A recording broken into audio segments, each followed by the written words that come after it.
Why did someone get buried in the garden? I quickly covered my daughter's mouth as she blurted out the question. It was supposed to be a happy day celebrating our new house. I worried Ruby, the host, might react badly if my daughter embarrassed her. My brother had warned me about Ruby's temper. Thankfully, I managed to smooth things over. Later, as we were leaving, I found my daughter chatting with something by the flower bed. Suddenly, Ruby swung a bat at her. "Sarah," I cried out, reaching for her. "My name is Avon. I'm 35, and I live with my 5-year-old daughter, Sarah. My husband works away, so we see him rarely. It gets lonely without him.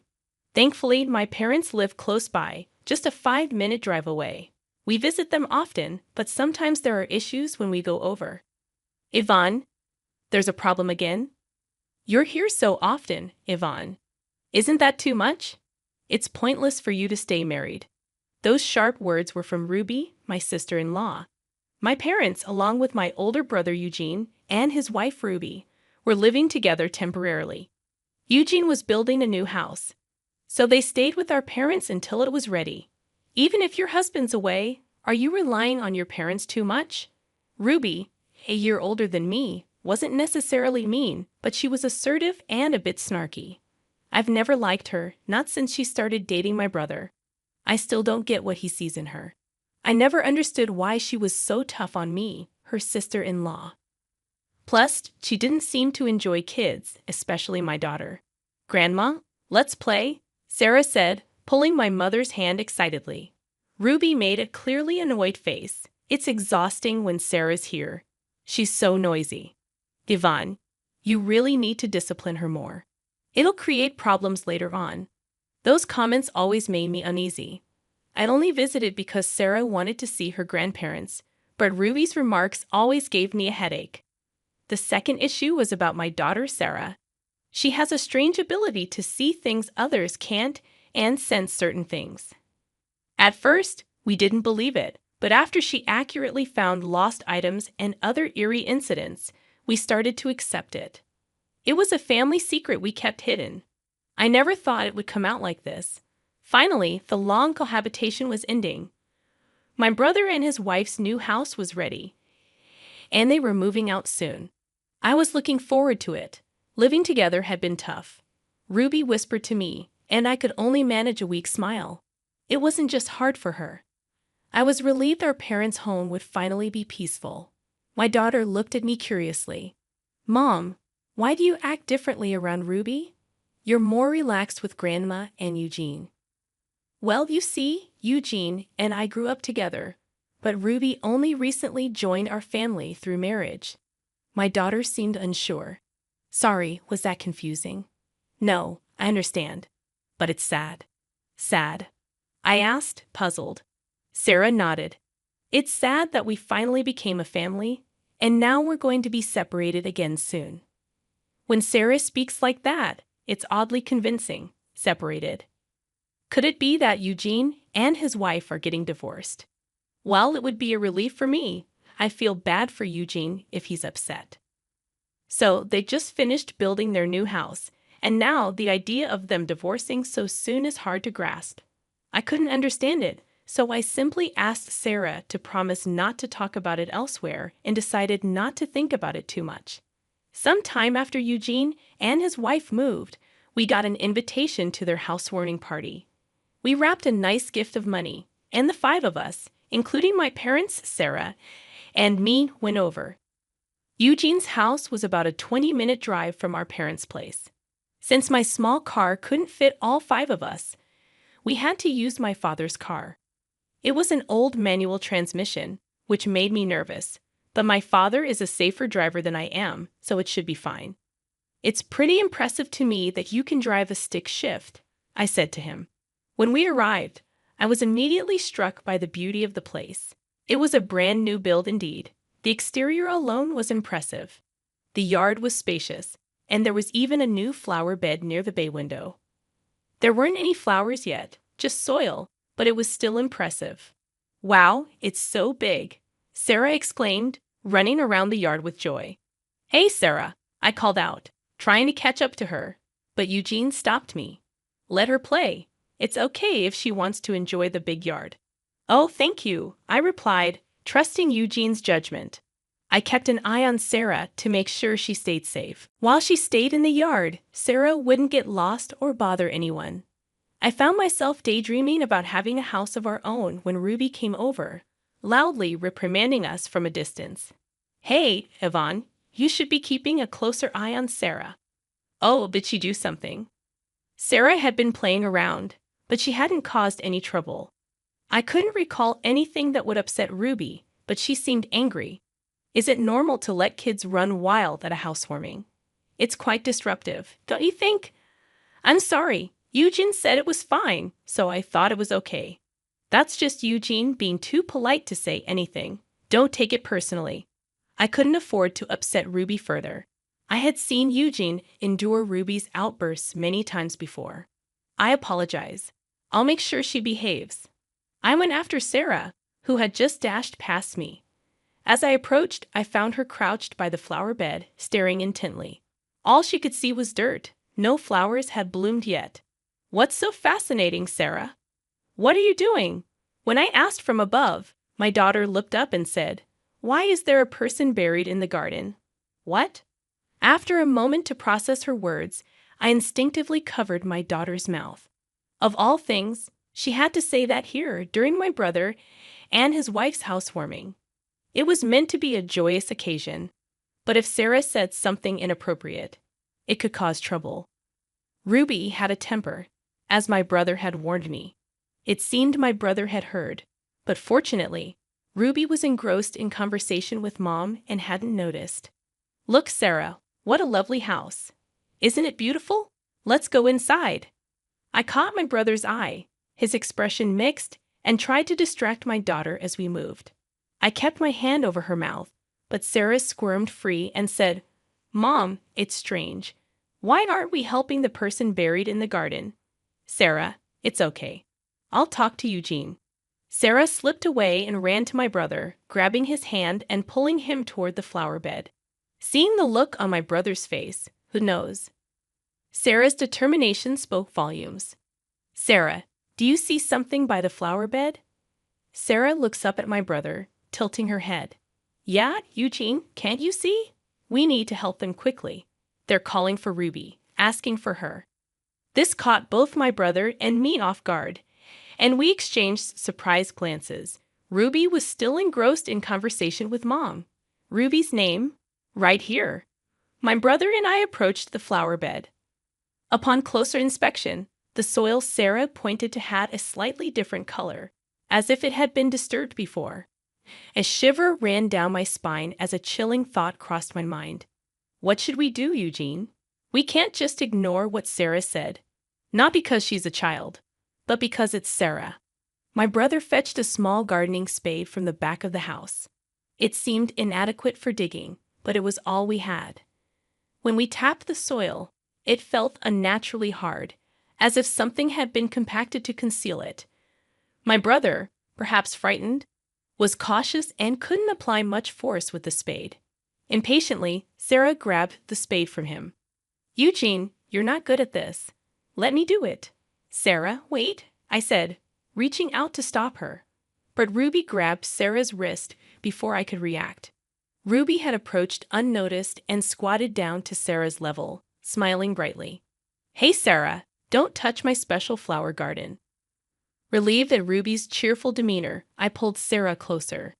That's right, Sarah. You can't touch things without permission. Sorry, Ruby.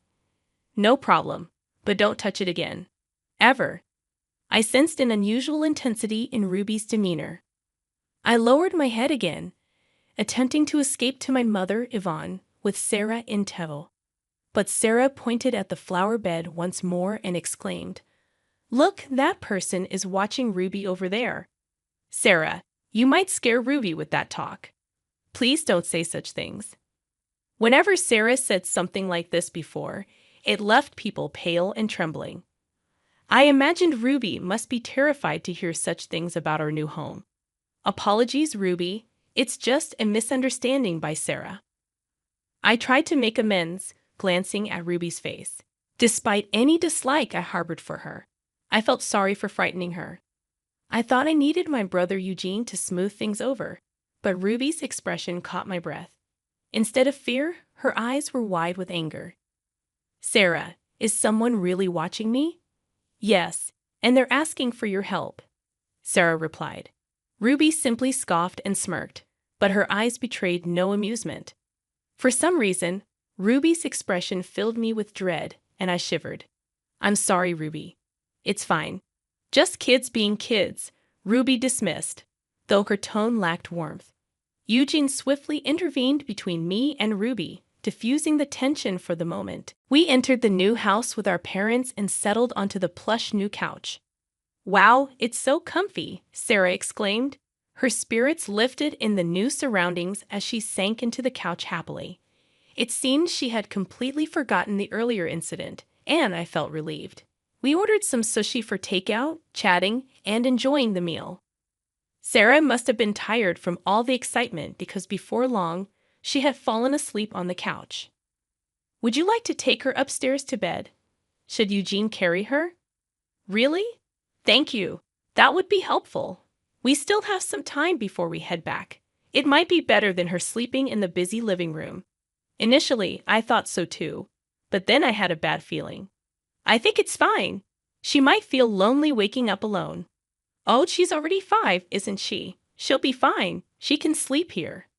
Yvonne, you're a bit overprotective, aren't you? Ruby murmured, smoothly returning to the conversation with my brother and parents.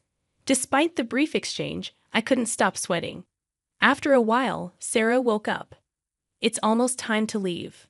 We agreed with our dad and started preparing to go home. As I cleaned up the table and washed the cups, my daughter tugged on my clothes. Hey, Mom, are we leaving now? Just a little longer, okay? We'll be leaving soon. You're being impatient. Maybe it was because she had just woken up, but Sarah seemed a bit cranky.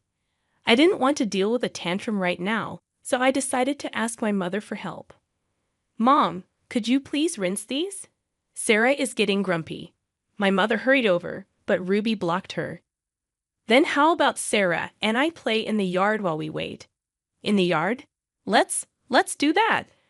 My daughter lit up at the idea of going outside. More than that, I was surprised that Ruby invited her to play. She wasn't known to be fond of children, so I was puzzled but grateful. Thank you, Ruby, but we're getting ready to head home. It's just until you leave. It's fine. Come on, Sarah, let's go. Yeah. Sarah cheerfully replied, taking Ruby's hand as they left. It's odd. Ruby isn't usually interested in children, Eugene remarked, watching them go with a puzzled expression. I know, right? Sarah and Ruby have met many times, but I've never seen them play together. Sarah isn't shy around strangers and would happily approach Ruby, but I always thought Ruby kept her distance. Yet today, Ruby was the one who initiated. Something felt off. I'm going outside too, I announced, rushing out in a hurry. Sarah was squatting in front of the flower bed, engaged in conversation. Ruby was nowhere to be seen. Intrigued, I slowed my pace and hurried over to her. Then, in the next moment, I witnessed Ruby swinging a baseball bat at Sarah's head with all her strength. It was a terrifying moment. I grabbed my daughter's arm, and we both stumbled backward. A metallic clang reverberated through the yard as the bat struck where Sarah had been just moments before. Eugene and my parents rushed outside upon hearing the noise. What was that, Ruby? Eugene, shocked at the sight of Ruby holding the bat, inquired. My heart raced as I held Sarah tightly. It had been too close. If I had been a moment later, Sarah could have. I couldn't even bring myself to think about it. I glanced up at Ruby, her expression a mix of anger and perhaps indifference. What happened? Eugene asked suspiciously. Ruby, did you try to hit Sarah with the bat? I can't believe it. Eugene approached Ruby in disbelief. Is it true, Ruby? Why would you? Ruby simply smirked. Come on, Yvonne. It was just a joke. Anger surged within me, and I retorted. A joke? Are you serious? If that had hit her, do you realize what could have happened? It wouldn't have been a mere injury. As I spoke, I noticed something horrific. The end of the baseball bat was stained with something dark red. Catching my gaze, Ruby exhaled. Sarah started it, didn't she? She shouldn't have said what she did. My eyes were drawn involuntarily to the flower bed. Could it be true? Was there really someone buried beneath, as my daughter had claimed? Fear gripped me, making my teeth chatter. My brother, concerned, kept me and Sarah away from Ruby. What's going on, Ruby? It's nothing serious, just a joke. Maybe I went too far. My brother gazed at Ruby for a moment, then decisively went to the back of the yard. He grabbed a small shovel and started digging up the flower bed Sarah had pointed out earlier. Hey, Eugene, what are you doing? Ruby tried to intervene, but she couldn't stop my brother. He kept digging until he unearthed something, leaving him speechless and clutching his head. Ruby collapsed weakly beside him. Eugene, Yvonne, call the police, he said urgently. Quickly take Sarah and go home.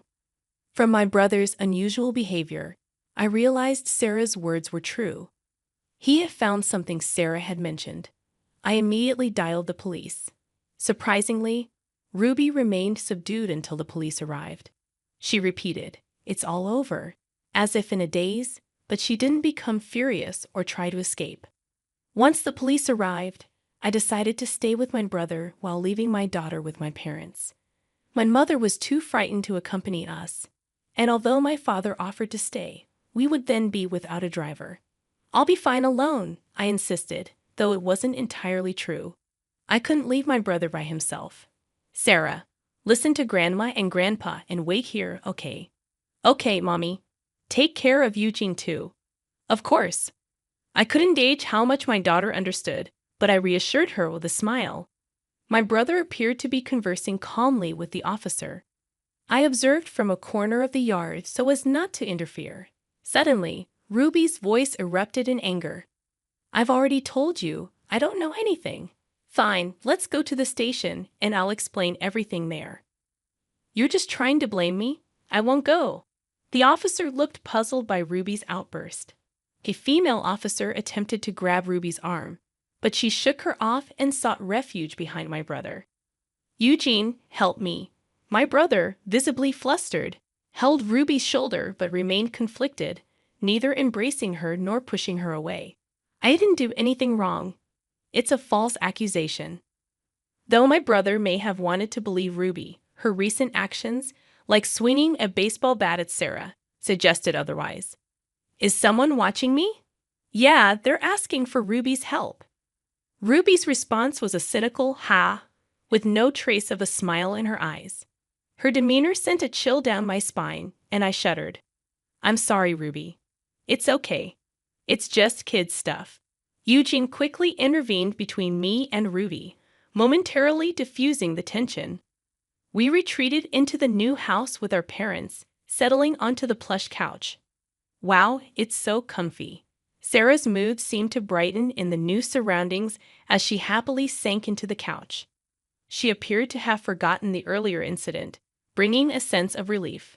We ordered some takeout sushi, engaging in light conversation while eating. Sarah must have been exhausted from all the excitement, as she soon drifted off to sleep on the couch. Would you like to put her to bed upstairs? Should Eugene carry her? Really? Thank you. That would be helpful. We still have some time before we head back. It might be better than her sleeping in the busy living room. Initially, I thought so too. But then I had a bad feeling. I think it's fine. She might feel lonely waking up alone. Oh, she's already 5, isn't she? She'll be fine. She can sleep here. Yvonne, you're a bit overprotective, aren't you? Ruby murmured, seamlessly rejoining the conversation with my brother and parents. Despite the brief exchange, I couldn't shake off my nervousness. Soon after, Sarah woke up. It's time to leave. We agreed with our dad and began preparing to head home. As I tidied up the table and washed the cups, Sarah tugged on my clothes. Mom, are we leaving yet? Just a little longer, okay? We'll be leaving soon. You're being a bit impatient. Sarah seemed a bit cranky, perhaps due to just waking up. Not wanting to deal with a potential tantrum, I asked my mother for help. Mom, could you please rinse these? Sarah is getting a bit grumpy. My mother hurried over, but Ruby blocked her. How about Sarah and I play in the yard while we wait? In the yard? Yes, let's do that. Sarah was thrilled at the idea of going outside. I was surprised that Ruby invited her to play. Thank you, Ruby, but we're getting ready to head home. It's just until you leave. It's fine. Come on, let's go, Sarah. Yeah, Sarah cheerfully replied, taking Ruby's hand, and they left. It's odd. Ruby isn't usually fond of children, Eugene remarked, watching them go with a stunned expression. I agree. Ruby and my daughter have met many times, but I've never seen them play together. Sarah isn't shy with strangers and would happily approach Ruby, but I always thought Ruby kept her distance. Yet today, Ruby was the one who initiated. Something didn't feel right to me. I decided to go outside too. I rushed out hurriedly. Sarah was squatting in front of the flower bed, engaged in conversation. Ruby was nowhere to be seen. Intrigued, I slowed my pace and ran over to her. Then, in the next moment, I witnessed Ruby swinging a baseball bat at Sarah's head with all her might. It was a terrifying moment. I grabbed my daughter's arm, and we both stumbled backward. A metallic clang reverberated through the yard as the bat struck where Sarah had been just moments before. My name is Sarah, a dedicated mother of 2 wonderful kids. Michael, my husband, is a hardworking man who spends most of his days at his job. We have a lovely 3-year-old daughter named Lily, and our youngest, Mia, is just a year old. Life is generally good for our ordinary family, but there's one thing that constantly nags at me. My mother-in-law, Linda. It feels like Linda comes over at the most inconvenient times, especially during dinner preparation. Without much warning, she walks into our home, just as she often does. It's not a fixed schedule, but she shows up around this time frequently enough that Lily hardly even looks away from her favorite cartoon. Sarah, is this fried food again? Linda's disapproval is evident. That's not good. It's so oily. You need to take better care of Michael's stomach when he comes home tired from work. It's not good for the grandkids either. But Lily really likes it, I reply hesitantly. Well, that's because you only feed her junk. Look, I've made a creamy vegetable stew and minestrone for you. It's essential for the kids to get used to Western food from an early age. Linda starts setting the table with the large containers of creamy stew and minestrone she brought. It's a lot, enough to last for at least 3 days, and I feel a little down just looking at the stew, which is mostly just carrots and cabbage. Come on, stop daydreaming. I'll take the food you made home with me, so go ahead and pack it up. It's not tasty, but we can't waste food. This is routine. Last time she visited unexpectedly, she replaced my clam chowder with her own fried chicken. Holding the still-warm container, she left without even looking at her grandchildren. Once the front door closed, Lily turned to me softly. Grandma took my fried chicken again. My heart aches seeing my daughter's sad face. Don't worry, there's a little bit of meat left. Just wait a moment. Yay! As I heat up the oil again, I feel relieved seeing Lily's joyful reaction to my words. However, my inner dissatisfaction remains. Linda has been overly intrusive since my marriage, but it's gotten worse over the last year. Every week, she shows up unannounced during dinner prep time. Initially, she would just criticize my cooking and parenting, then leave her creams due on the counter. But for the past 6 months, she started taking my food home with her, effectively ruining our meal. I can't imagine Linda, who lives alone since my father-in-law passed away, eating all 3 servings. She's probably throwing it away. As I prepare baby food and distract the kids, I manage to cook. It's tough, but seeing my family's happy faces keeps me going. Yet my fried chicken, braised pork, mapo tofu, and hamburgers, all of it gets taken away. I grew up in a family that ran a restaurant, and my dad taught me how to cook. So I'm confident in my culinary skills. And yes, I think my food tastes better than Linda's overly sweet creams do. It irks me to have my skills negated by her. But with Lily and Mia in the picture, I've been struggling to stand up to Linda, their grandma. More cream stew? Michael, who comes home after the kids have gone to sleep, makes a face when he sees dinner. Since only Lily's share of fried chicken was left, I served Michael a large platter of the cream stew. What can I do? It's what Linda brings over. If you don't like it, you tell her. Yeah, I guess. Michael pokes at the stew, as non-committal as ever. She shows up without considering Mia's nap time, and even takes away Lily's favorite foods right in front of her. Well, she's lonely since Dad died. That was 2 years ago. How much longer do I have to put up with this? Yeah, I guess. Michael is usually reliable, but he avoids confrontation when Linda is involved. Another pointless conversation goes by, and I let out a deep sigh. The only silver lining is that she hasn't suggested moving in. One day, tired of the same old routine, Linda says something different when she drops by during dinner as usual. "Sarah, this Christmas, everyone's gathering at our place." "What?" I exclaim in surprise. "After Michael's father passed away last year, we couldn't really do anything, right? We've been relying on relatives from his side since the funeral, so I'm inviting them to our home as a way of saying thank you." I try to hide my reluctance, but it's challenging. Linda has always been in the habit of hosting family gatherings at her brother-in-law's or her own childhood home for Christmas and family reunions. Hosting it at her place is a significant change. "Sounds exhausting," I respond with a lack of enthusiasm to Linda's arrogant tone, wondering how she plans to host people suddenly when we've always gathered elsewhere for such occasions. She frowns at me, looking like she's dealing with someone of lesser intelligence. "You're not just a bystander here. You'll be helping too." "What? Come over on the 24th and help clean up. Your sisters-in-law will be there as well, and we'll need all the hands we can get." Stunned by Linda's audacious decision, I try to quickly object. "But Mia is so young. Just use a baby carrier or something. That's how women used to do it back in the day." "Maybe, but you're also in charge of the full-course Christmas meal. Don't you dare repackage store-bought food or cook anything that tastes bad. I don't want to be embarrassed." "What? You can't be serious." "I'm thinking of inviting Michael's dad's relatives on one day and my sister's family and our daughter on another. It'll be a busy holiday." Although she's complaining, I can sense a happy aura coming from her. "Hold on. The one who's going to be busy is me, not you. As the daughter-in-law of this family's eldest son, do your duty properly, okay?" Having had her say, my satisfied Linda leaves the meal untouched and heads out, leaving me stunned and my surprised son behind. She doesn't forget to pack the shrimp gratin that just needs to be baked, though. That night, when I tell Michael about it, he's as bewildered as I am. "What? She's planning a party from Christmas, even inviting Dad's side of the family when he's not here?" "Yes, that's the plan." "Well, maybe Mom's lonely." I finally lose my temper at Michael's predictable response. Think about what it's like for me, always being pushed around. Seeing Michael's face turn to an unmistakable, "uh-oh," he goes silent. But even he realizes that this time it's too much and lets out a resigned sigh. "All right, I'll handle the cleaning and entertaining the relatives." "Really?" I'm glad to hear Michael's proposal. It gives me some direction.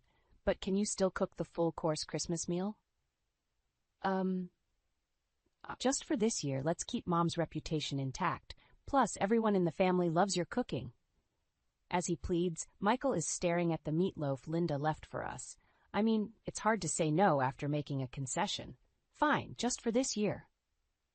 "Thanks, man. I can't wait for Sarah's Christmas feast." "Geez, you're in high spirits, aren't you?" Being praised isn't so bad, and I don't mind cooking for people, so I brace myself that it's just for this time and agree to prepare a full-course Christmas meal.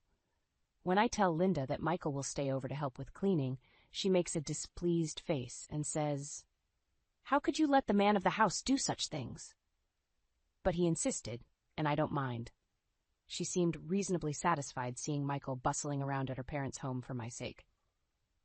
As the days passed, I found myself caught in the whirlwind of preparations for Linda's grand Christmas gathering. The pressure was building, and I couldn't help but feel overwhelmed. Linda's constant suggestions and instructions about the menu were driving me crazy. "Sarah, don't forget the creamed spinach, and make sure to prepare a fancy salad. Oh, and we can't have Christmas without a traditional roast, can we?" I nodded, feeling like I was slowly losing control over the holiday meal I had reluctantly agreed to prepare. It was supposed to be a collaborative effort with Linda, but it felt more like she was taking over everything. Michael tried to mediate between us, but it was challenging. He wanted to keep the peace and make everyone happy, but I could see the tension building in him as well. Our relationship was strained, and it seemed like Linda's presence was taking a toll on our marriage. One evening, after a particularly exhausting day of shopping for ingredients and decorations, Michael and I sat down to talk. "Sarah, I know this is tough, but please try to understand Mom's perspective. She's been through a lot since Dad passed away, and she's trying to hold on to some sense of normalcy." I sighed, feeling torn between my frustration and sympathy for Linda.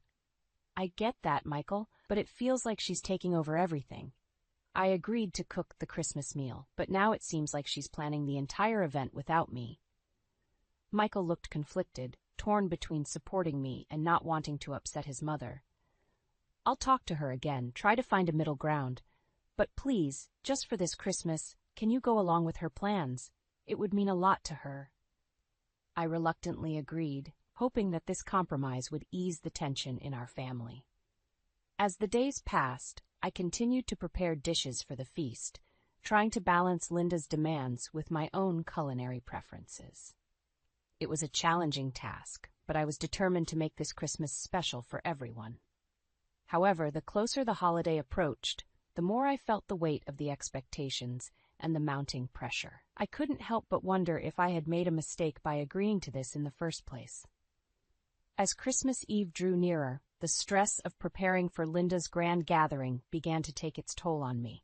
The pressure to meet her expectations weighed heavily on my shoulders. I spent countless hours in the kitchen, meticulously preparing each dish from scratch. The creamy spinach, fancy salad, traditional roast, and all the other items on Linda's extensive menu were lovingly cooked and garnished. Michael had tried his best to help, but he was also caught in the crossfire between his mother's demands and my desire for a peaceful holiday. The tension in our home was palpable. Even Lily and Mia seemed to sense the unease, their usual cheerful spirits somewhat dampened by the atmosphere. I knew I had to keep it together for their sake, but it was becoming increasingly challenging. On Christmas Eve morning, Linda arrived early, ready to supervise every detail of the preparations. She watched my every move as I put the finishing touches on the dishes. Her critical eye never left me, and I felt like I was being judged at every turn. As the hours passed, the house filled with the mouth-watering aroma of the Christmas feast. The table was set with care, adorned with festive decorations and flickering candles. Guests began to arrive, and the house buzzed with the excitement of the holiday. Despite my exhaustion and the mounting stress, I couldn't help but feel a sense of accomplishment as I looked at the beautifully presented dishes. This was my chance to prove myself, to show Linda that I could handle the responsibility she had entrusted me with. As the meal began, the first few bites were met with polite compliments from the guests. Linda's face lit up with satisfaction as she received praise for her meticulously planned Christmas gathering.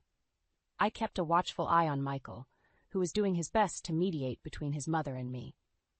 But as the meal progressed, something unexpected happened. Sophia, Linda's sister, began to compliment the dishes one by one, praising their flavors and presentation. She seemed genuinely impressed by the food. Sophia's words caught the attention of the other guests, and soon the entire table was filled with compliments and appreciation for the meal. Linda's smile faltered as she realized that the credit for the delicious food was being showered on me, not her. I watched as Linda's face turned from satisfaction to frustration.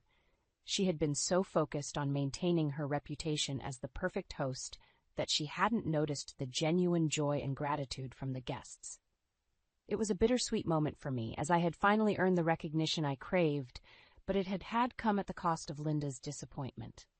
As the evening continued, the tension in the room grew, and it was clear that Linda was no longer enjoying the gathering. Michael tried to defuse the situation, but the damage had been done. In the end, I couldn't help but feel a sense of relief. I had proven myself as a capable cook and had earned the respect of Linda's relatives. It was a small victory, but it meant the world to me. As the guests departed, I couldn't help but wonder what the future held for our family. The holiday had brought both joy and conflict, and it was clear that our relationship with Linda would never be the same. The days following the Christmas gathering were filled with a palpable tension in our household. Linda had been noticeably distant, and our interactions were strained. It was clear that she was still upset about the events of that evening. Michael, caught in the middle of the conflict between his mother and me, tried his best to mediate.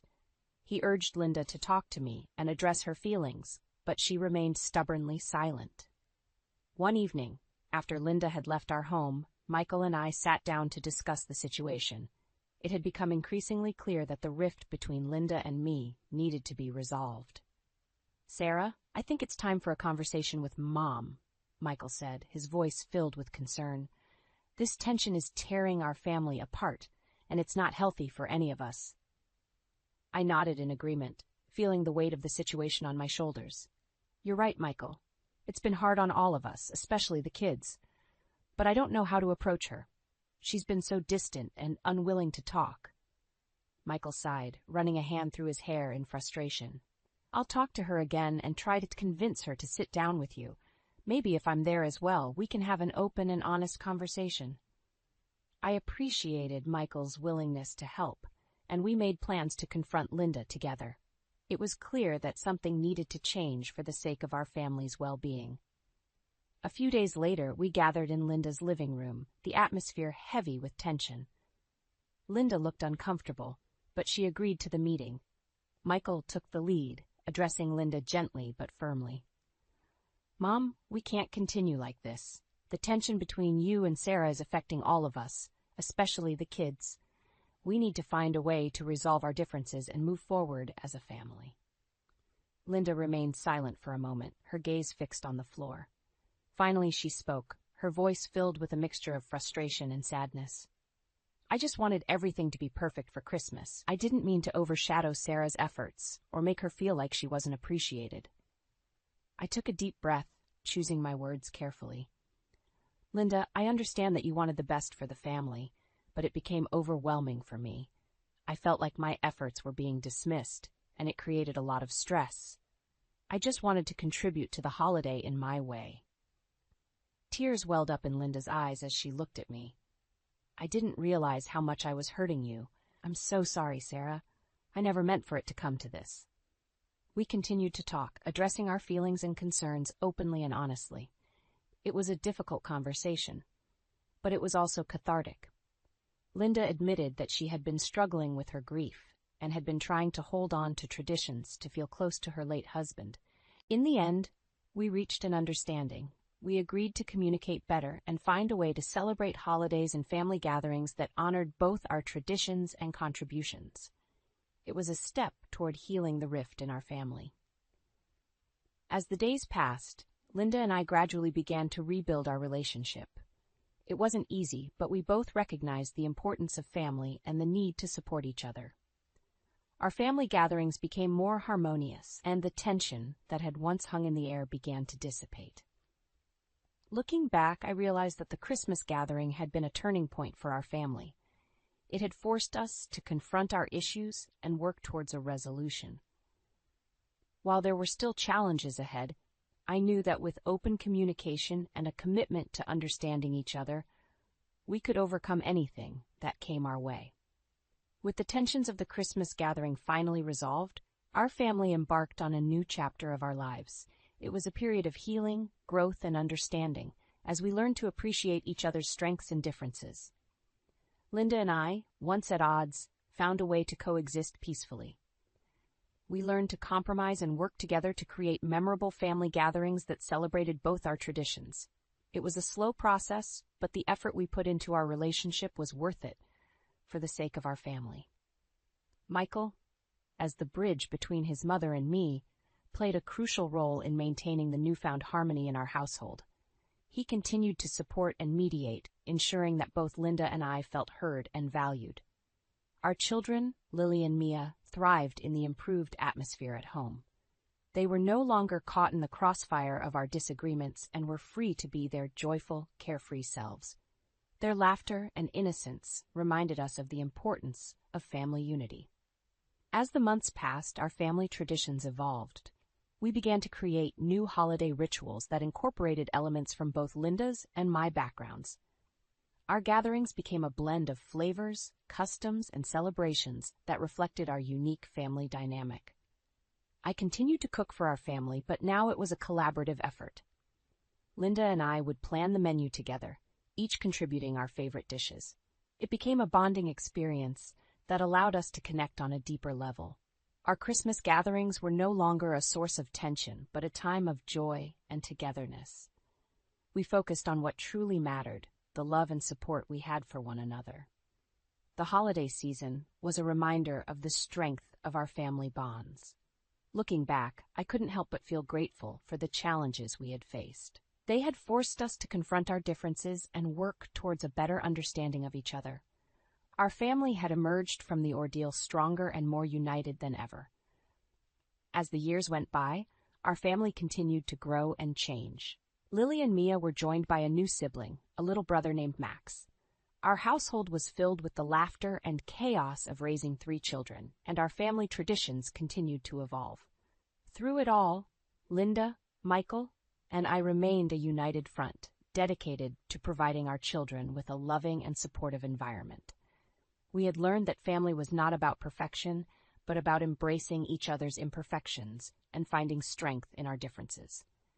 And so our family journey continued, filled with love, laughter, and the promise of a brighter future. We had weathered the storms of the past and emerged stronger than ever, ready to face whatever challenges lay ahead. The conference room fell silent as Emma's heels clicked against the hardwood floor.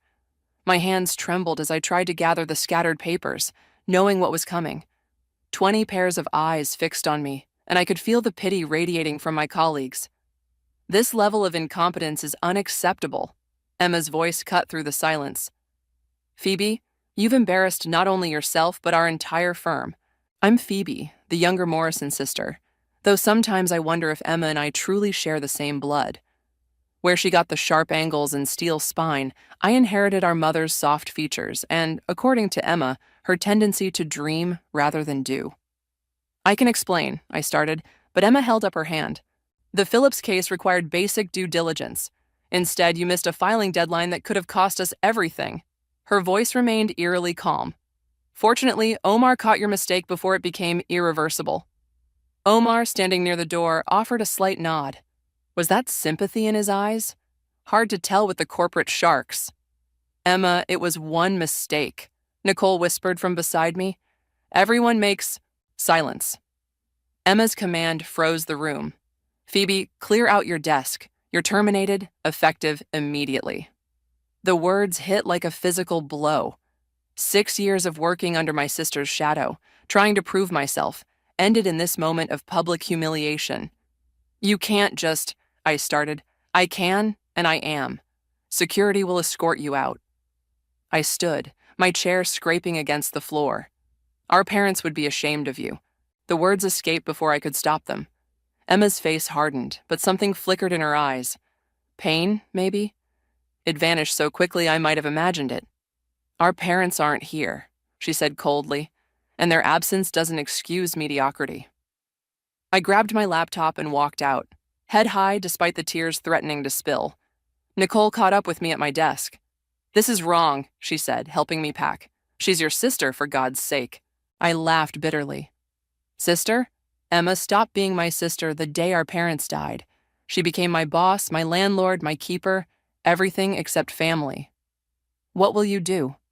Honestly, I have no idea. I shoved photos into my box, including one of Emma and me at my college graduation. We were smiling then, real smiles, not the corporate masks we wore now. She controls everything, my job, my apartment, even my inheritance. Security appeared at my desk, and Nicole squeezed my hand. Call me later, okay? The walk of shame through the office felt endless. Whispers followed me to the elevator. As the doors closed, I caught one last glimpse of Emma watching from her office, phone already to her ear, probably calling her next meeting to order.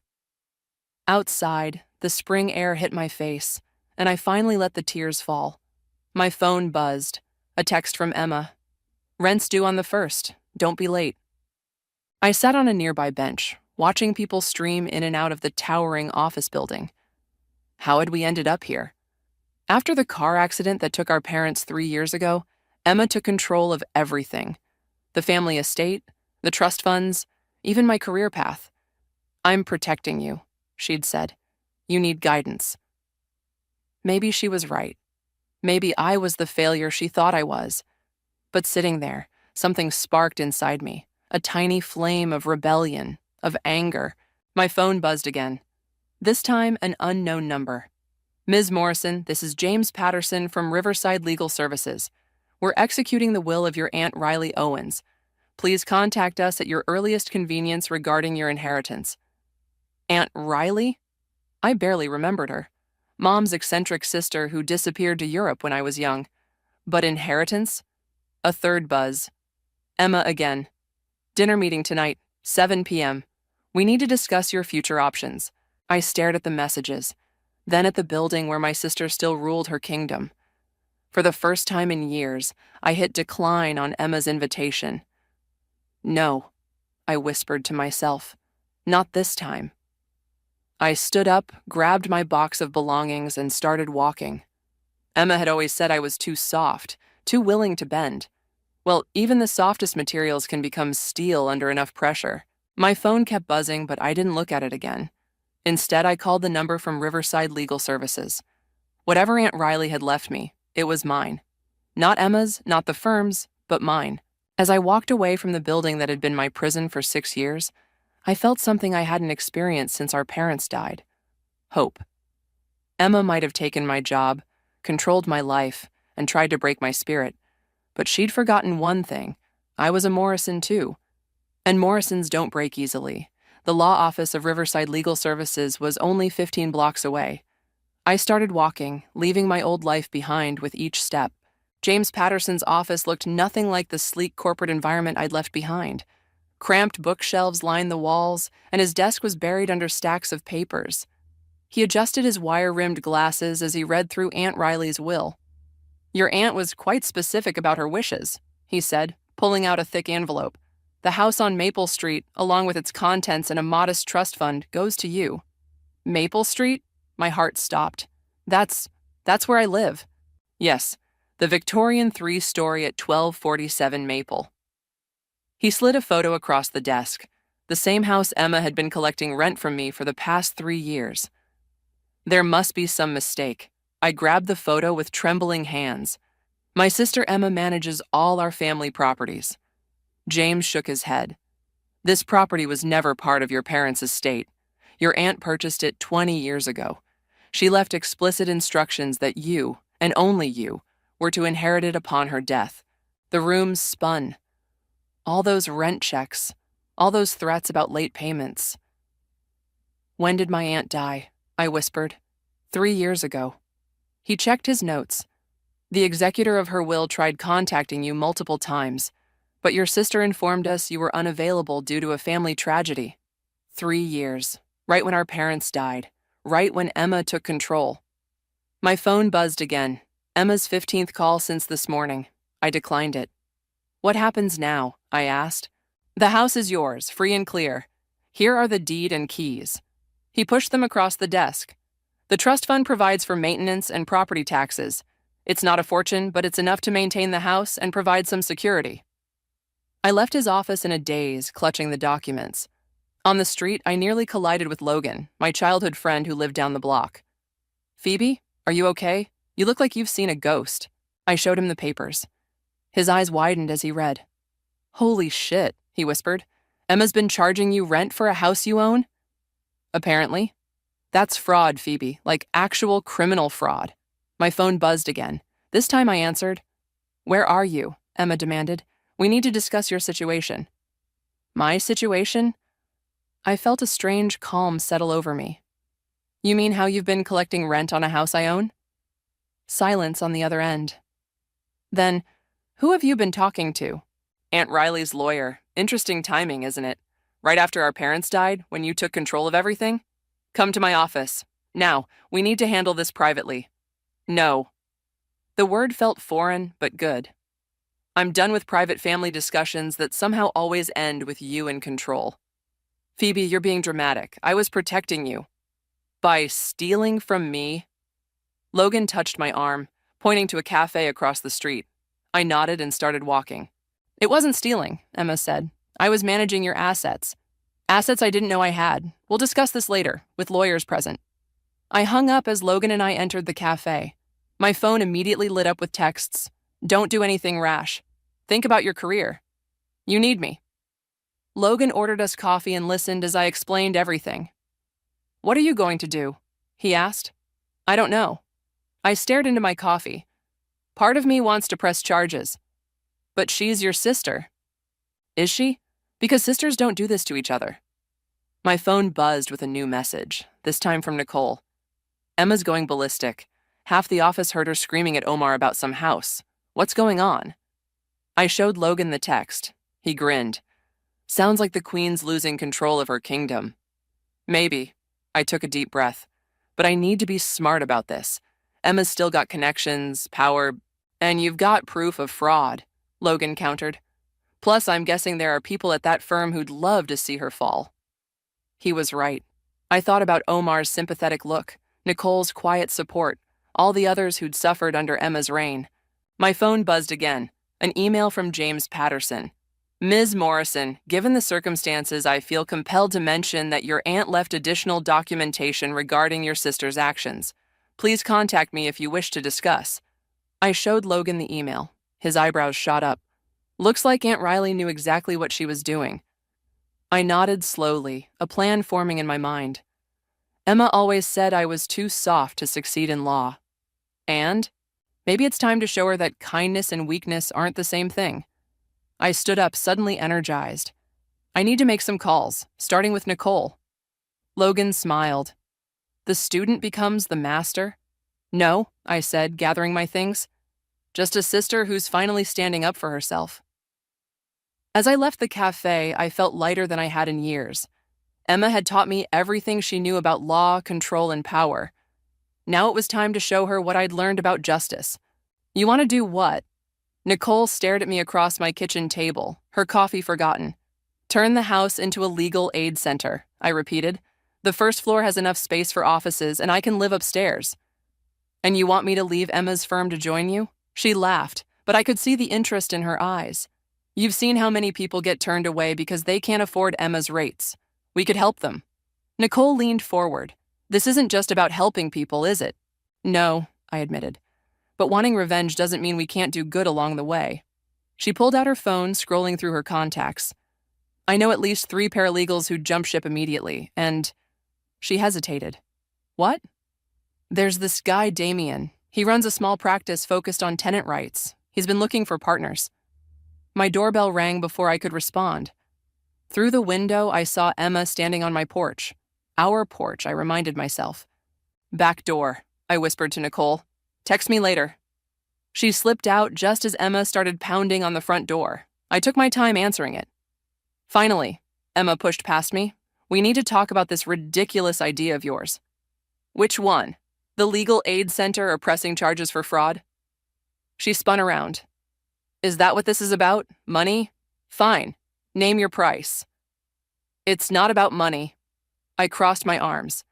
It's about you lying to me for 3 years.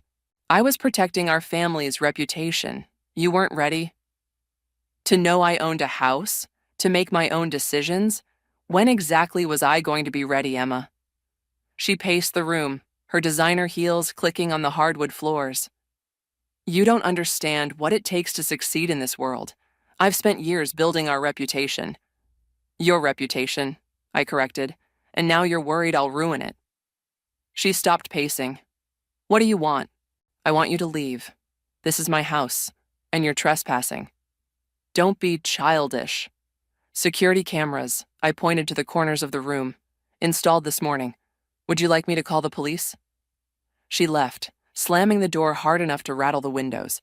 I waited until her car disappeared before calling Nicole. Coast is clear. Tell me about Damien. 2 weeks later, the sign went up. Morrison Community Legal Services. Nicole and 4 other former employees from Emma's firm had joined us. Damien brought his existing clients and an energy that made even the longest days feel manageable. We've got 10 new cases this week, he announced during our morning meeting. 3 evictions, 2 workplace discrimination, and 5 family court matters. Any conflicts with Emma's firm? I asked. Not yet, but... He hesitated. Word is she's losing clients. The Phillips case you supposedly botched? They switched to us yesterday. Nicole touched my arm. There's something else you should know. She lowered her voice. We have a mole in Emma's firm. What? Omar's been feeding us information. Apparently, he's not happy with how Emma's running things. I remembered Omar's sympathetic look the day I was fired. Why would he help us? Because, a voice said from the doorway, your sister's empire is built on sand. Omar stood there, looking decidedly less polished than usual in jeans and a casual shirt. Nice sign, he said, walking in. Mind if we talk privately? In my office, he got straight to the point. Emma's been cutting corners for years. Nothing illegal exactly, but ethical gray areas. The partners are nervous. Why tell me this? Because you're offering something we've forgotten about. Actual justice. He handed me a flash drive. Client lists, billing records, internal memos. Use it however you want. After he left, Damien found me still staring at the drive. You okay? I wanted to hurt Emma, I said, but this could destroy her. He sat across from me. Then don't use it to destroy her. Use it to help people. I looked up at him, struck by the warmth in his eyes. Is that what you'd do? I think you already know what you want to do. He smiled. The question is whether you're ready to do it. My phone buzzed. A text from Emma. Heard about your little project. Hope you know what you're doing. I showed Damien the message. She's not going to make this easy. Good things rarely are. He stood up. Come on, we've got clients waiting. In the reception area, a young mother sat clutching eviction papers. Her eyes held the same fear I'd felt under Emma's control. Hi, I said, sitting beside her. I'm Phoebe, and I'm going to help you. For the first time since starting this, I felt completely certain. Emma had taught me that power comes from making others feel small. But watching this woman's relief as we reviewed her case, I realized there was another kind of power, the kind that comes from helping others stand tall. The local news crew packed up their equipment as Nicole handed me a coffee. That went well, she said. A feature story on community legal services? Emma must be fuming. She hasn't responded to my texts in weeks, I said, straightening the papers on my desk. The interview had highlighted our recent victories. 3 prevented evictions, 2 workplace discrimination settlements, and a growing waitlist of clients. My phone buzzed. Omar again. These calls were becoming more frequent. Meet me at Riverside Park, 30 minutes, important. Nicole read the message over my shoulder. Be careful. Emma might have figured out he's helping us. That's why we're meeting in public. I grabbed my coat. Hold my calls? The park was busy with lunch crowds, but I spotted Omar easily, pacing near the fountain. He looked nervous. Emma's planning something, he said without preamble. She called an emergency partner meeting this morning. About? Your aunt's estate. She's claiming you're mentally unfit to manage the inheritance. My stomach dropped. Can she do that? She's got 3 psychiatrists ready to testify about your history of emotional instability and poor decision-making. He ran a hand through his hair. She's going after guardianship. That's insane. I'm running a successful practice, which she'll paint as a manic episode. He lowered his voice. But I've got a proposition. Half the partners want her out. With your evidence of fraud and my insider testimony, you want to help stage a coup? Think about it. You get protection from her guardianship claims, and I get managing partner. Before I could respond, a familiar voice cut through the air. Well, isn't this cozy? Emma stood there, immaculate in her charcoal suit, 2 senior partners flanking her. Taking meetings in parks now, Omar? She smiled, all teeth. How unprofessional. Omar straightened. Just getting some air. With my sister? Interesting choice of company. She turned to me. We filed the guardianship papers this morning. For your own good, of course. Of course, I matched her smile. Did you include the part about collecting rent on my property? A simple misunderstanding. I'm sure the judge will understand I was protecting you from yourself. She glanced at her watch. The hearing's next week. Do clean yourself up for court. After she left, Omar gripped my arm. We need to move fast. I can have the partners ready to vote by Friday. No, I pulled away. I'm not playing her game. This isn't a game, Phoebe. She'll destroy everything you've built. Maybe. I started walking. Or maybe it's time to show her exactly what I've built. Back at the office, Damien was waiting with a stack of files. Heard about the guardianship claim. We've got options. I know what I want to do. I sat down. Remember that mother we helped last month? The eviction case? Sarah? What about her? Call her. And the Thompson family, the Ramirez kids, everyone we've helped. I want them all at that hearing. He smiled slowly. Character witnesses? Better. Real people whose lives were changed because I was unstable enough to help them. Nicole burst in. You need to see this. She turned on the office TV where Emma was giving a press conference. As her older sister, I only want what's best for Phoebe, she was saying. Her recent behavior has raised concerns. Damien muted it. She's trying to control the narrative. Then let's change it. I picked up my phone. Remember that reporter from this morning? The next few days were a blur. While Emma painted me as unstable on every news outlet that would listen, we quietly gathered our witnesses. Damien worked late into the night, preparing statements and documentation. Omar called twice more, pushing his coup plan, but I didn't answer. The night before the hearing, I found Damien alone in the office. Why are you helping me? I asked. This could hurt your practice, too. He looked up from his papers. Because you reminded me why I became a lawyer. He stood, moving closer. And because you're the strongest person I know. I don't feel strong, I admitted. I'm terrified. Good.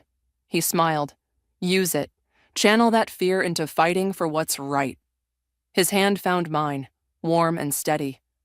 For a moment, we stood there, the weight of tomorrow heavy between us. My phone buzzed. Emma, finally. Last chance. Drop this ridiculous legal aid project, come back to the firm, and I'll withdraw the guardianship petition. I showed Damien the message. What are you going to do? He asked. I typed my response. See you in court, sis. Looking up at Damien, I felt that same certainty from our first case. Emma thinks power means having control over others. Tomorrow I'm going to show her what real power looks like. He squeezed my hand. We all are. Outside my office, I could see our waiting room full of clients' photos, real people with real stories. Tomorrow, Emma would learn that her kind of power couldn't stand against the strength of truth and community. The community center bustled with activity as we set up for our legal aid workshop. Emma's guardianship hearing was in 3 days, but I refused to let it derail our work. Damien was explaining tenant rights to a packed room when Nicole nudged me. She's here, she whispered. Emma stood in the doorway, looking out of place in her designer suit. The room fell silent as she walked in, her heels echoing on the linoleum floor. Don't stop on my account, she said, taking a seat in the back. I'm just observing. Damien continued his presentation, but I could feel Emma's eyes boring into me. After the session, she cornered me by the water cooler.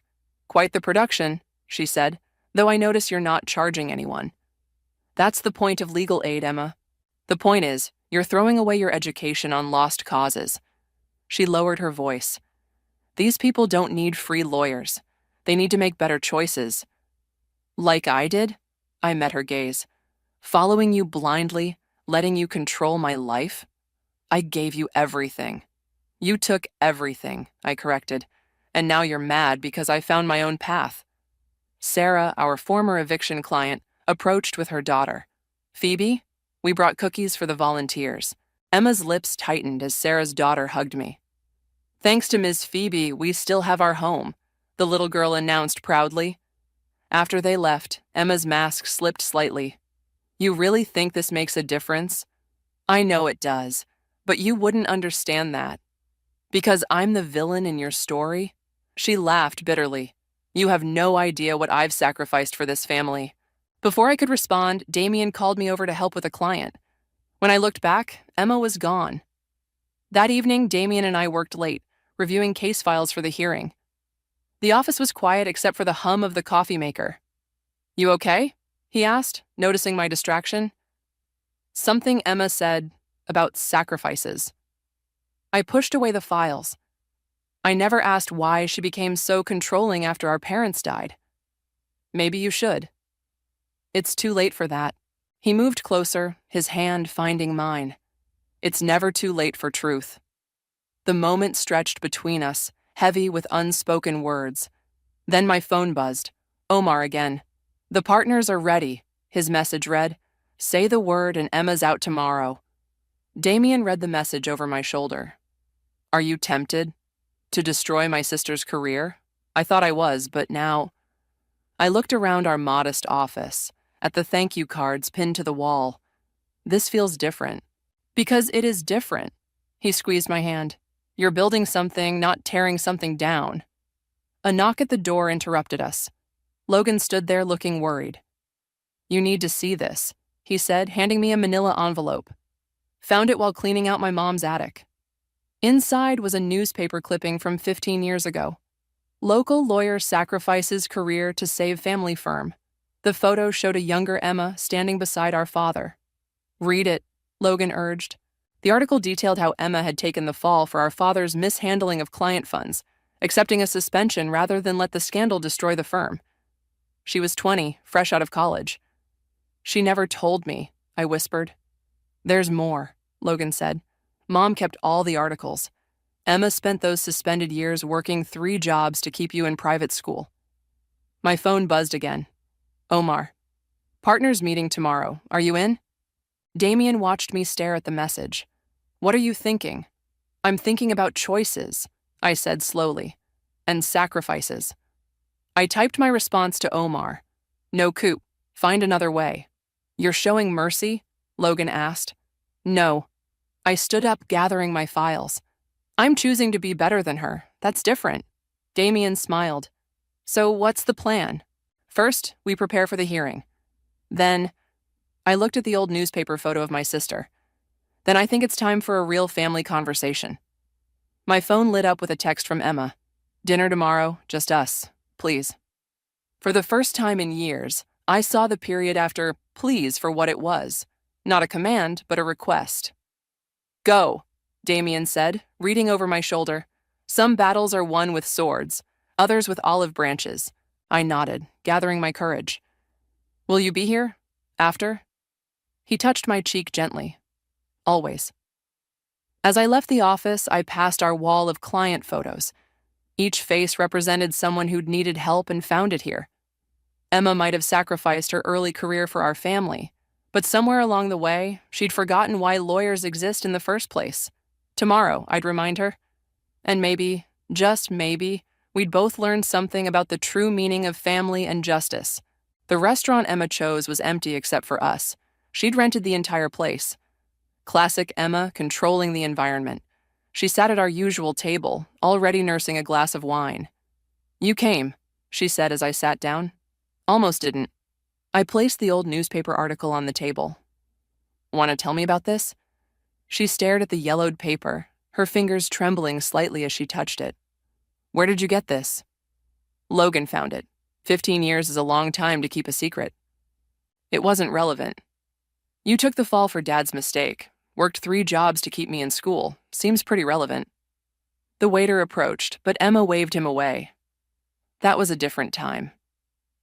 When did it change? When did protecting me become controlling me?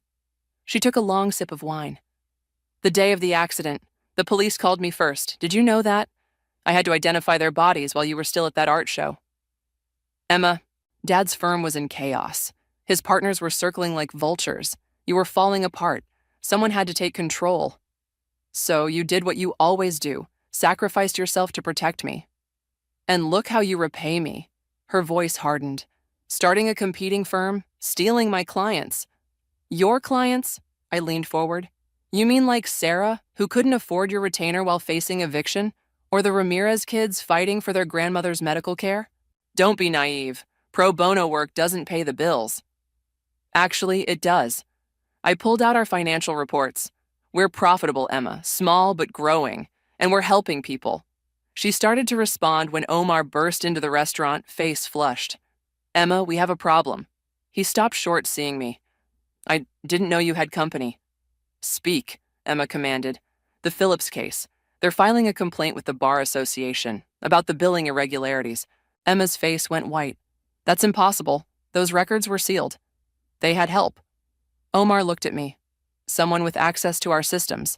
"You think I started. "No," Emma cut in. "This is your handiwork, isn't it, Omar? Finally making your move? Omar straightened. The partners meet tomorrow. We're recommending your immediate removal. After everything I've done for you, you've done nothing but rule through fear, he snapped. It's over, Emma. He left, leaving silence in his wake. Emma's hand shook as she poured more wine. Congratulations, she said bitterly. You win. This isn't what I wanted. No? Isn't this your perfect revenge? Taking everything from me like I supposedly took from you? I turned down Omar's coup offer. Twice. She froze, glass halfway to her lips. What? He approached me weeks ago. I said no. Why? Because destroying you won't fix us. I reached for her hand, but she pulled away. Emma, when did you last take a vacation? Have a real relationship? Live any life outside that office? I had responsibilities. To who? Dad's gone. I'm grown. Who are you protecting now? Her glass clattered to the table, red wine spreading like blood across the white tablecloth. I don't know how to be anything else, she whispered. Then let me help you. Like you helped me. By destroying my career? By saving you from it. I pulled out another document. Transfer of partnership. Omar doesn't have the votes without my support. She stared at the paper. What's the catch? Step down as managing partner. Take a sabbatical. Let someone else carry the weight for a while. And become what? A charity lawyer like you? Become my sister again. I finally caught her hand. Remember her? The one who worked 3 jobs to keep me in school? Tears formed in her eyes. The first I'd seen since our parents' funeral. I was so angry when you started your firm. Not because of the competition, but because you were succeeding without me. I learned from the best. I squeezed her hand. Even if the best lost her way. Her phone buzzed, probably the partners demanding answers. She ignored it. The hearing, she said. I'll withdraw the petition. Thank you. And the firm? Take the sabbatical. Find yourself. The firm will be there if you want it, but on new terms. She nodded slowly, then looked around at the empty restaurant. I really have controlled everything, haven't I? Start small. Maybe next time we can eat somewhere with actual people? A ghost of a smile crossed her face. Baby steps. Outside, Damien was waiting in his car as promised. Emma saw him and raised an eyebrow. He seems devoted. He is. She nodded. Good, you deserve that. We stood awkwardly, years of hurt and hope hanging between us. Lunch next week? I offered. In public? Baby steps, she repeated and walked away. Watching her go, I realized some victories don't feel like winning. They feel like the first painful step toward healing. The box of family photos sat untouched on my dining room table for 3 days before Emma finally came over. She looked different, dressed in jeans and a sweater instead of her usual power suit, hair loose around her shoulders. Nice sign, she said, nodding toward the Morrison Community Legal Services placard visible through the window. Dad would have hated it. Mom would have loved it. She would. Emma picked up a photo from the box, us as kids, gap-toothed and grinning. God, you were such a happy child. Until you became my warden instead of my sister. She flinched. I deserved that. Did you? I poured us both coffee. I've been thinking about what you said about the accident, about having to identify their bodies alone. Ancient history? Is it? Because you haven't taken a day off since then. She sipped her coffee, avoiding my eyes. Someone had to be strong. And someone had to be controlled? The words came out sharper than intended. I was trying to protect you. From what, Emma? From making my own choices? My own mistakes? From ending up like them? Her cup clattered against the saucer. Dad's firm was drowning in debt. Mom knew it, covered for him, enabled him. Their last fight was about money. I sat back, stunned. The night of the accident? They were driving to a client meeting. Dad was desperate for cash flow. Mom wanted him to come clean, admit the firm was failing. She wiped her eyes roughly. When the police called, all I could think was, I have to do better. I have to protect what's left of our family. By becoming a dictator? By becoming successful. She stood up pacing. Every decision, every sacrifice was to ensure we'd never be vulnerable again. Including stealing my inheritance? Including making sure you didn't waste it on dreams that wouldn't pay the bills. Like helping people? Like throwing away your potential on lost causes. Damien's voice cut through our argument. Are those lost causes? We turned to find him in the doorway, holding a stack of photos, our client success stories. The Ramirez family kept their grandmother's house, he continued, laying down photos. Sarah's daughter is thriving in school. The Thompson kids have health care. That's different, Emma protested. Why? Because it doesn't make millions? I stepped closer to her. You want to talk about waste? Look at yourself, Emma. When's the last time you smiled like this? I held up our childhood photo. She stared at it, then at the client photos. I don't know how to be any other way. Yes, you do. I touched her arm. The sister who worked 3 jobs to keep me in school? She knew exactly who she was. That girl was naive. That girl was brave, Damien said quietly, like her sister is now. Emma sank back into her chair. The partners want answers by tomorrow. So, give them some. I sat beside her. Take the sabbatical, travel, learn who Emma is without the power suits and corner office. And the firm? We'll survive, maybe even thrive with some fresh perspective. She picked up another photo, Mom and Dad at their last Christmas. They made so many mistakes. Yes, I agreed, and so have we. The question is, what do we do now? She was quiet for a long moment. That legal aid workshop you ran last week, do you need more volunteers? Always. I might know some lawyers, good ones, looking for meaning beyond billable hours. Damien smiled. We could use the help. Emma stood, gathering her purse. At the door, she turned back. That photo, of us as kids. Could I have a copy? Better idea. I grabbed my keys. Let's get dinner. Somewhere casual with actual people. We can talk about everything. The firm, the workshops, whatever you want. Including this thing between you and him? She nodded toward Damien with a hint of her old sharpness. Baby steps, remember? For the first time in years, she laughed. A real laugh, not her courtroom chuckle. Fine, but I'm not eating anywhere with paper napkins. Progress, not perfection, Damien quipped. As we left, I caught sight of our reflection in the window. 2 sisters, walking together instead of one leading and one following. The road ahead wouldn't be easy, but at least now we were both choosing to walk it. Phoebe, Emma said as we reached her car, I'm sorry for everything. I know. I linked my arm through hers. Me too. Behind us, Damien locked up the office, the Morrison Community Legal Services sign glowing softly in the evening light. Tomorrow would bring new challenges, new cases, new chances to help people. But tonight was about 2 sisters finding their way back to each other, one baby step at a time. Italian, Emma suggested, as long as it has paper napkins. She rolled her eyes, but she was smiling. Brat. Dictator. This time, we both laughed. The autumn breeze rustled through the courtyard as volunteers set up chairs for our outdoor legal clinic. Emma adjusted a stack of forms, looking almost comfortable in her business casual attire. You're color-coding the intake forms now? I teased.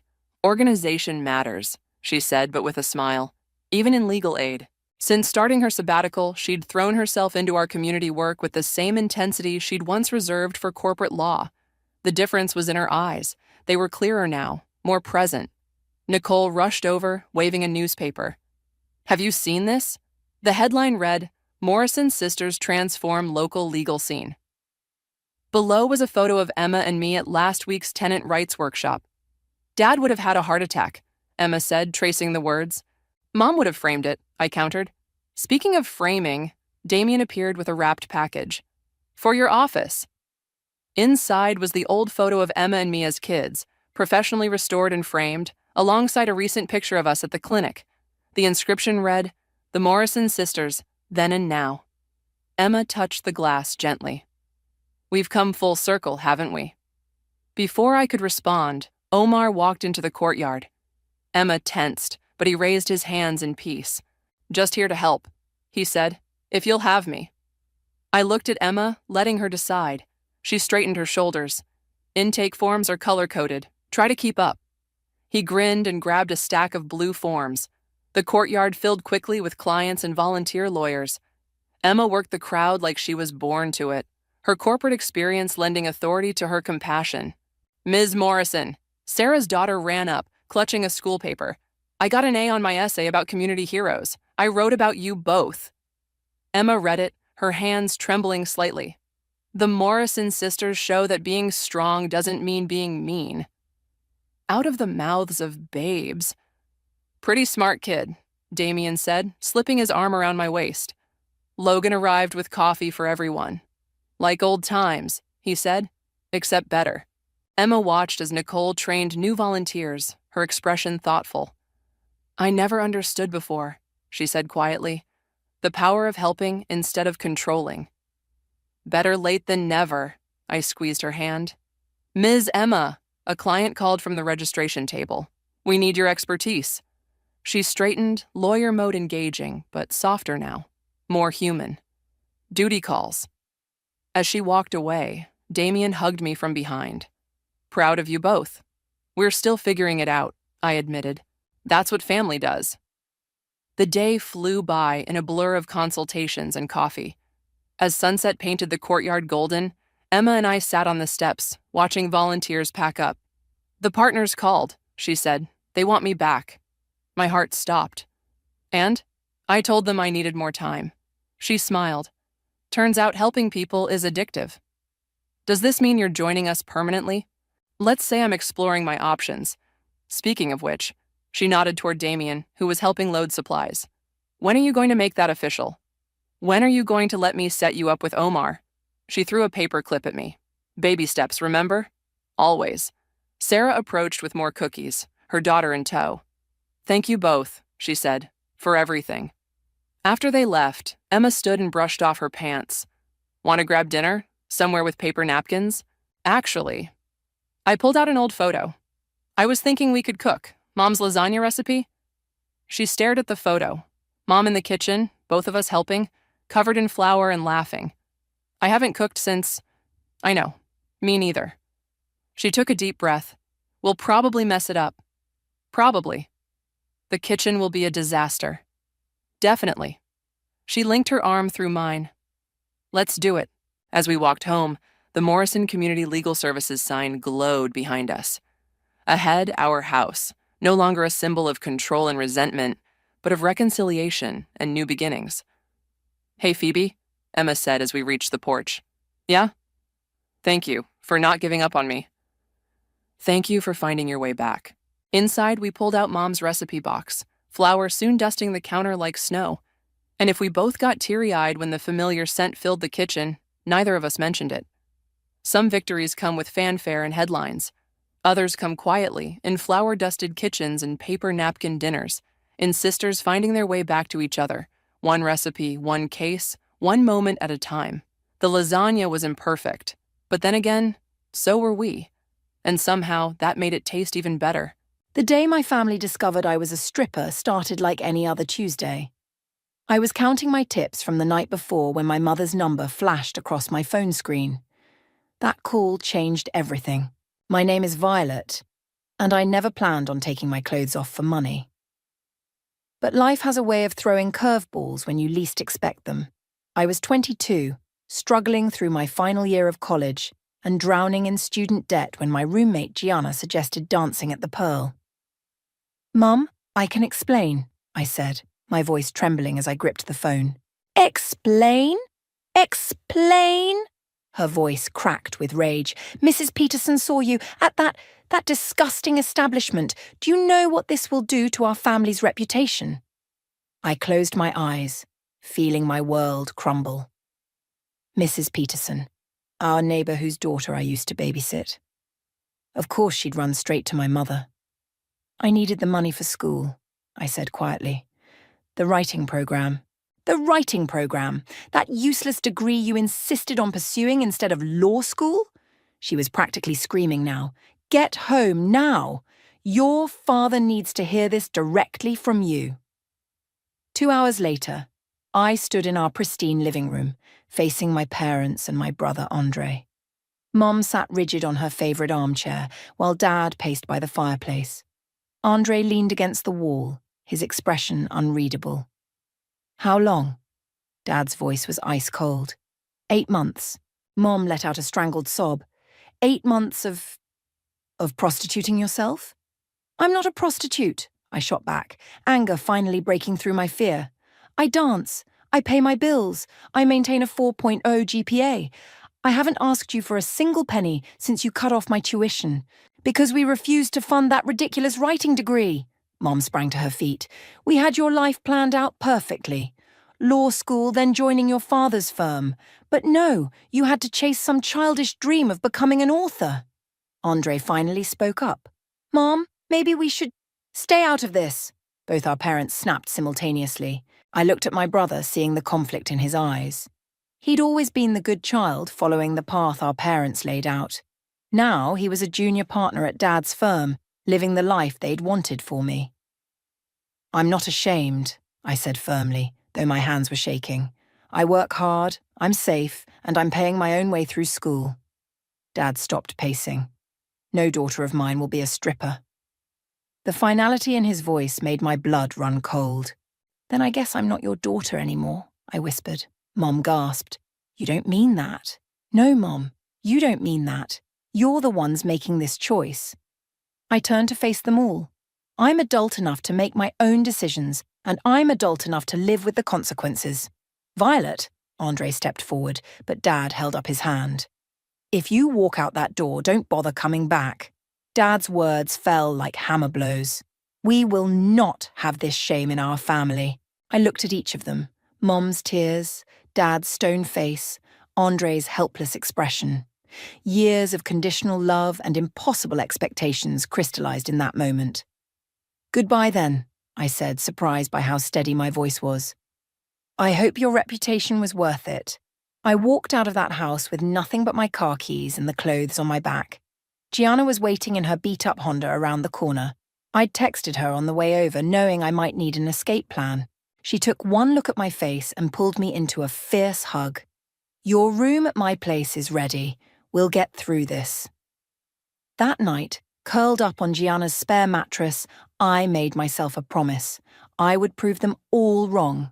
I would turn their shame into my success. I would make my childish dream of becoming an author reality. You okay? Gianna asked from the doorway. I wiped my eyes and sat up. No, but I will be. I'm working double shifts at the Pearl this week. I need to make up for the textbooks I left behind. And you're writing? I'm not giving up on that either. I managed a small smile. Maybe this will give me something real to write about. Gianna nodded, understanding in her eyes. Good, because the world needs to hear your voice, not their expectations. As I lay back down, I thought about the manuscript hidden on my laptop. A story about a girl breaking free from golden handcuffs. It had felt like fiction when I started it. Now it was my reality. Tomorrow I would dance. I would write. I would survive. And someday I would thrive. Not despite their rejection, but because of it. They thought they were writing the end of my story. They didn't realize they were only writing the beginning. And that's when the stripper pole broke. I finished my story, and the audience erupted in laughter. The bookstore was packed, standing room only, with readers clutching copies of my latest bestseller, Dancing Through Darkness. 6 years had passed since that Tuesday when my family cast me out. Now, at 28, I was living a life they couldn't have imagined for me, or maybe just couldn't have accepted. Ms. Violet, a young woman raised her hand during the Q&A. How much of your success do you attribute to your past experiences? I smiled, remembering the nights at the Pearl that had funded not just my degree, but my first laptop, my first apartment, and the countless writing workshops that shaped my craft. All of it, I answered honestly. Every story needs truth at its core. Mine just happens to have a few sequins and 6-inch heels mixed in. After the signing, Caden, my publisher, pulled me aside. Your numbers are through the roof. The authenticity resonates with readers. They can tell you've lived these stories. Speaking of stories, Gianna interrupted, waving her phone, you need to see this. She handed me her phone, open to a local news article. The headline made my heart stop. Murray and Associates law firm faces bankruptcy amid investment scandal. Your father's firm, Gianna said softly. Apparently, they made some bad investments. Really bad. I skimmed the article, my throat tightening. The firm where my father had worked for 30 years, where Andre was now a partner, was crumbling. The family's assets were being liquidated to cover the losses. There's more. Gianna swiped to another article. Your childhood home is going on the market.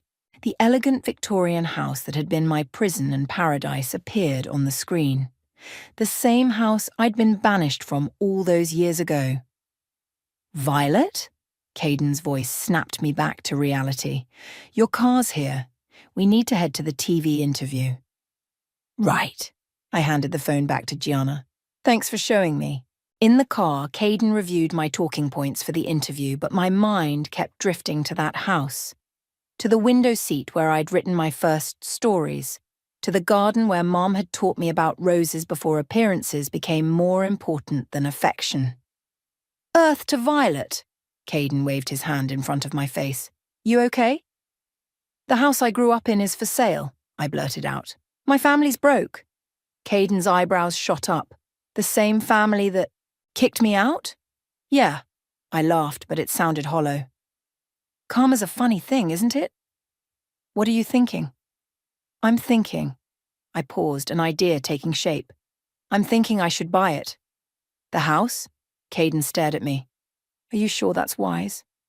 My phone buzzed. A text from Andre, the first in years. I guess you heard. Mom and Dad don't know what to do. They're too proud to ask for help. Of course they are, I muttered. Violet? Caden's voice was gentle. Sometimes the best revenge is living well. You're already doing that. I turned to him.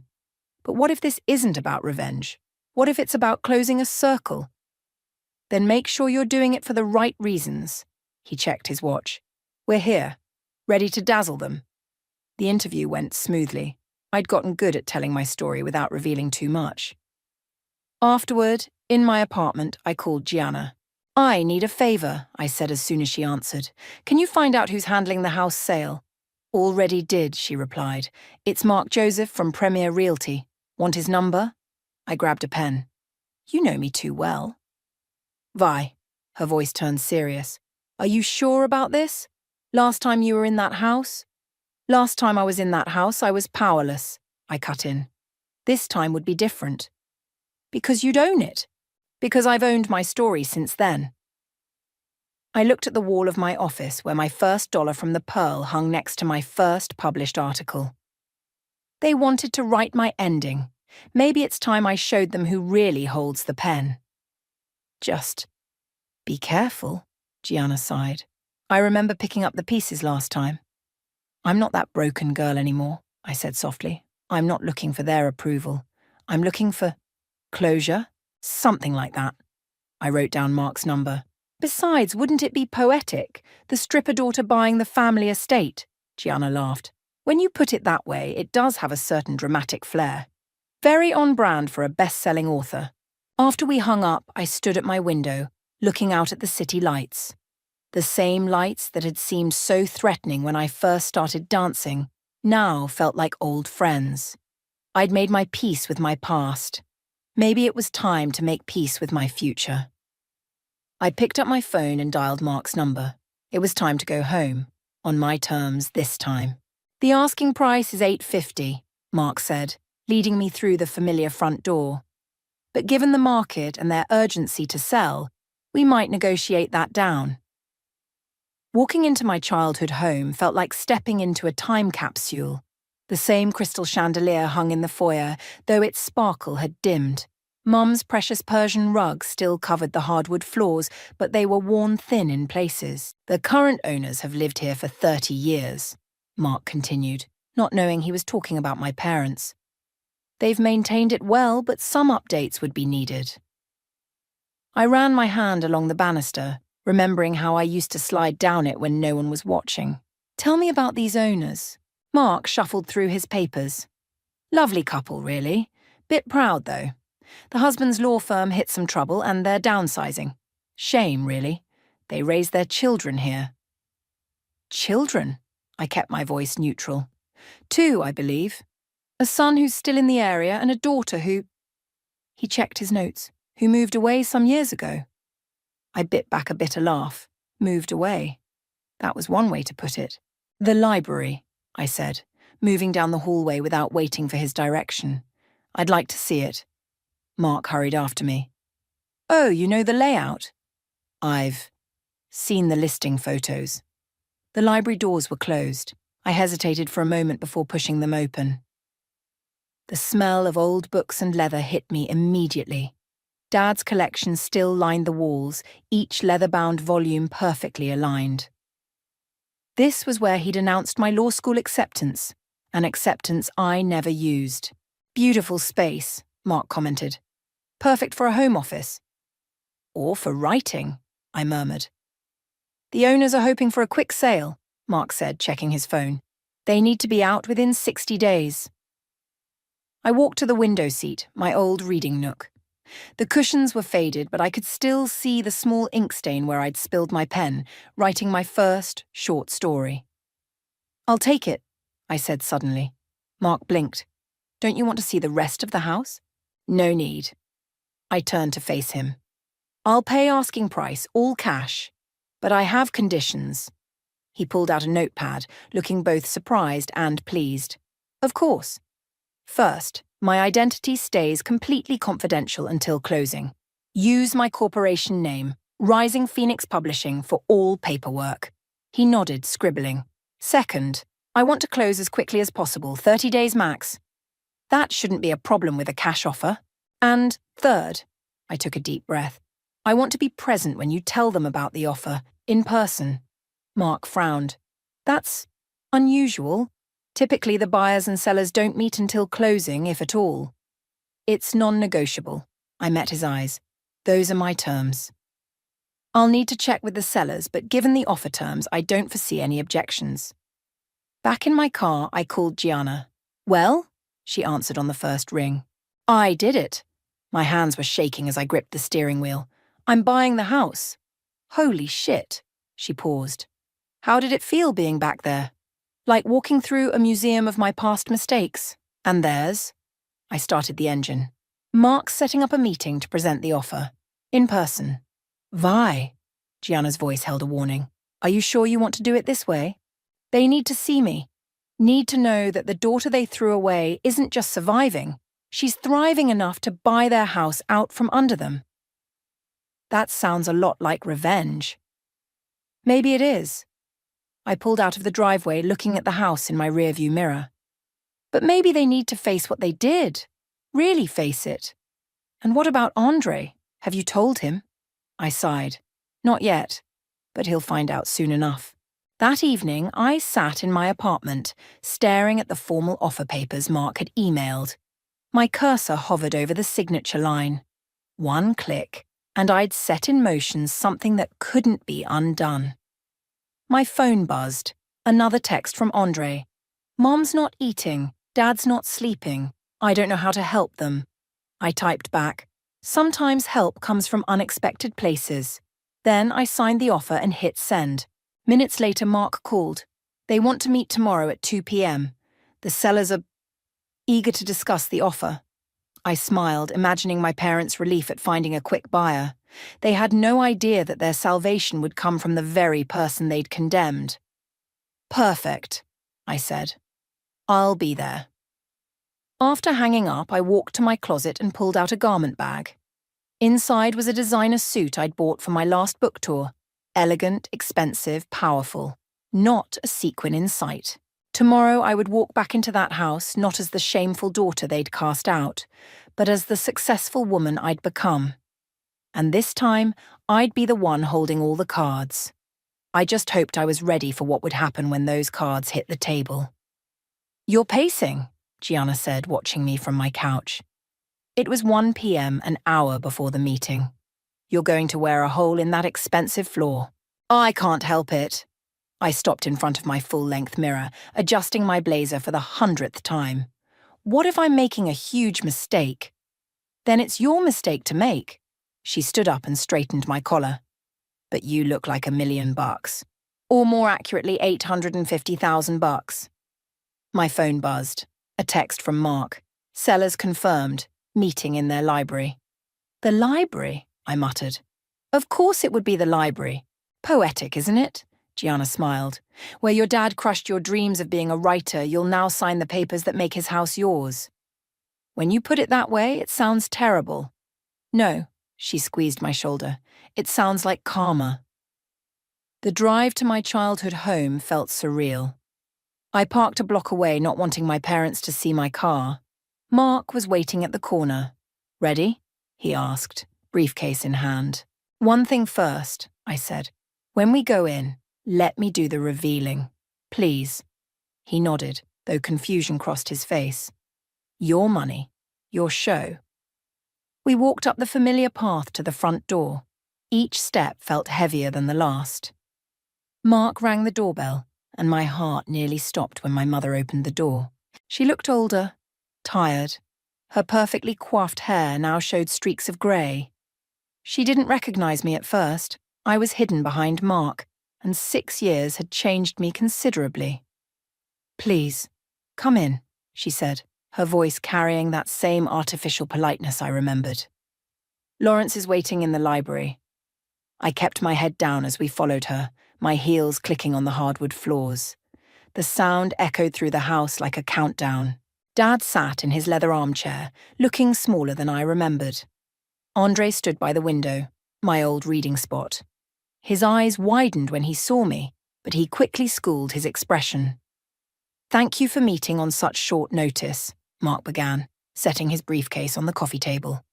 As discussed, I have a buyer who's prepared to meet your asking price, all cash, with a 30-day closing. Mom sat straighter. That's wonderful news. The buyer has requested to be present for this meeting, Mark continued, glancing at me. I stepped forward, finally lifting my head. Hello, Mom. Dad. The silence that followed was deafening. Mom's hand flew to her throat. Dad's face drained of colour. Andre looked like he might be sick. Violet? Mom whispered. Surprise, I said softly, my voice steadier than I felt. I'm your buyer. Dad stood up so quickly his chair scraped against the floor. This is some kind of joke. No joke. I nodded to Mark, who began laying out the paperwork. Rising Phoenix Publishing, my company, is prepared to buy this house. Full asking price, no conditions except the quick closing. You? Mum's voice cracked. You have that kind of money? Turns out writing wasn't such a useless dream after all. I met her eyes. My 4th book just hit the bestseller list. The advance for the 5th could buy this house twice over. Andre cleared his throat. You knew about this? He asked Mark. Mark looked uncomfortable. I only learned the buyer's identity yesterday. The offer is legitimate, I can assure you. We won't sell to her, Dad declared. You can't afford not to, I countered. Your firm is bankrupt. Your assets are frozen. This house goes to auction in 60 days if you don't sell. Do you really want the neighbourhood watching that spectacle? Mom flinched at the word spectacle. Always worried about appearances even now. Why are you doing this? She asked. Because I can. I walked to the window seat, running my hand along the faded cushion. Because the daughter you threw away for being a stripper is now successful enough to buy your house. Ironic, isn't it? If this is about revenge, Dad started, it's about coming full circle.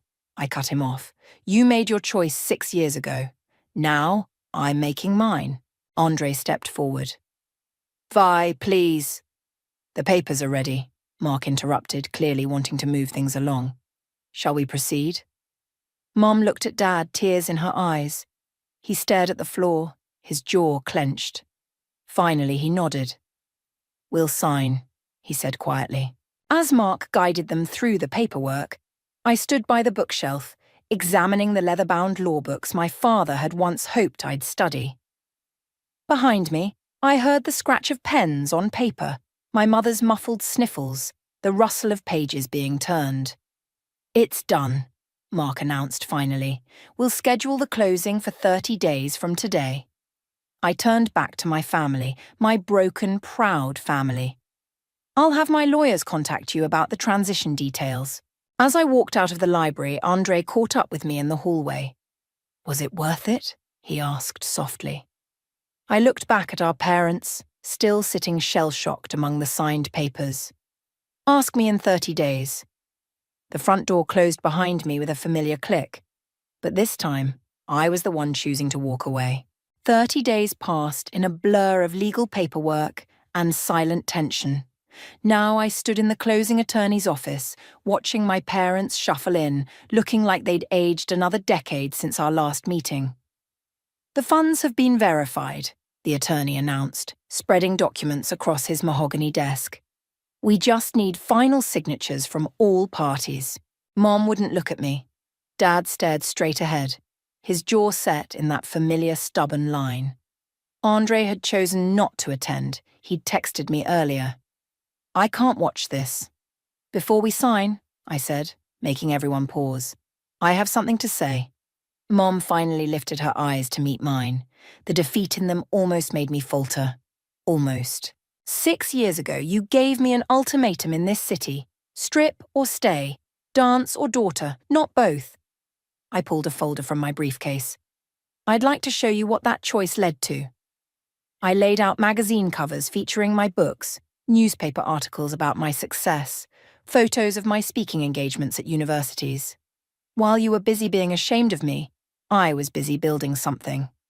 Violet, Dad's voice carried a warning tone I remembered from childhood.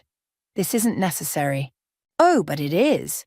I pulled out one final piece of paper, my first paycheck stub from the Pearl. This paid for my textbooks after you cut me off, $342. I framed the original. Mom made a small choking sound. Every dollar I earned on that stage went toward my future. Every judgment, every whisper, every condemning look, I turned them all into fuel. I met their eyes in turn. And now here we are. Poetic, isn't it? The attorney cleared his throat uncomfortably. Shall we proceed with the signatures? In a moment, I said, pulling out one more document. This is my offer to let you stay in the house. Dad's head snapped up. Mom gasped. What? She whispered. A rental agreement. Market rate. Month-to-month lease. I slid it across the desk. Your choice. Dad's hands trembled as he picked up the paper. Why would you? Because I'm not you, I said simply. I don't believe in destroying people to prove a point. Mom started crying quietly. Dad put down the rental agreement and finally, really looked at me. We were wrong, he said, his voice rough. About everything. Yes, you were. I kept my voice steady. But this isn't about revenge. It's about showing you who I really am, who I've always been if you'd bothered to look. The stripper who became a best-selling author, Mom said softly, surprising me. I've read your books. All of them. I hadn't expected that. You have? She nodded, wiping her eyes. The character in your second book, the mother who couldn't see past her own expectations, that was me, wasn't it? It was every parent who values appearance over authenticity. I swallowed hard. Every mother who confuses control with love. The attorney shuffled papers nervously. The rental agreement would need to be handled separately from the sale. Then let's finish the sale first, I said, picking up a pen. Mom? Dad? Your signatures will transfer ownership to me. The rental agreement is there if you want it. Your choice. For once, I'm giving you the ultimatum. Dad looked at Mom, then back at me. We don't deserve your mercy. No, I agreed. But maybe that's exactly why I'm offering it. The next few minutes passed in a blur of signatures and initials. With each stroke of the pen, years of pain and pride transferred hands, sealed in legal language and notary stamps. Congratulations, the attorney said when we finished. The property is now officially owned by Rising Phoenix Publishing. I stood, gathering my things. The rental agreement is good for 48 hours. Let me know your decision. As I turned to leave, Mom called out, Violet? I paused at the door. That night, when you left, her voice cracked. I wanted to run after you. Why didn't you? Pride. She looked down at her hands. Always pride. Pride is expensive, I said quietly. I learned that at the Pearl.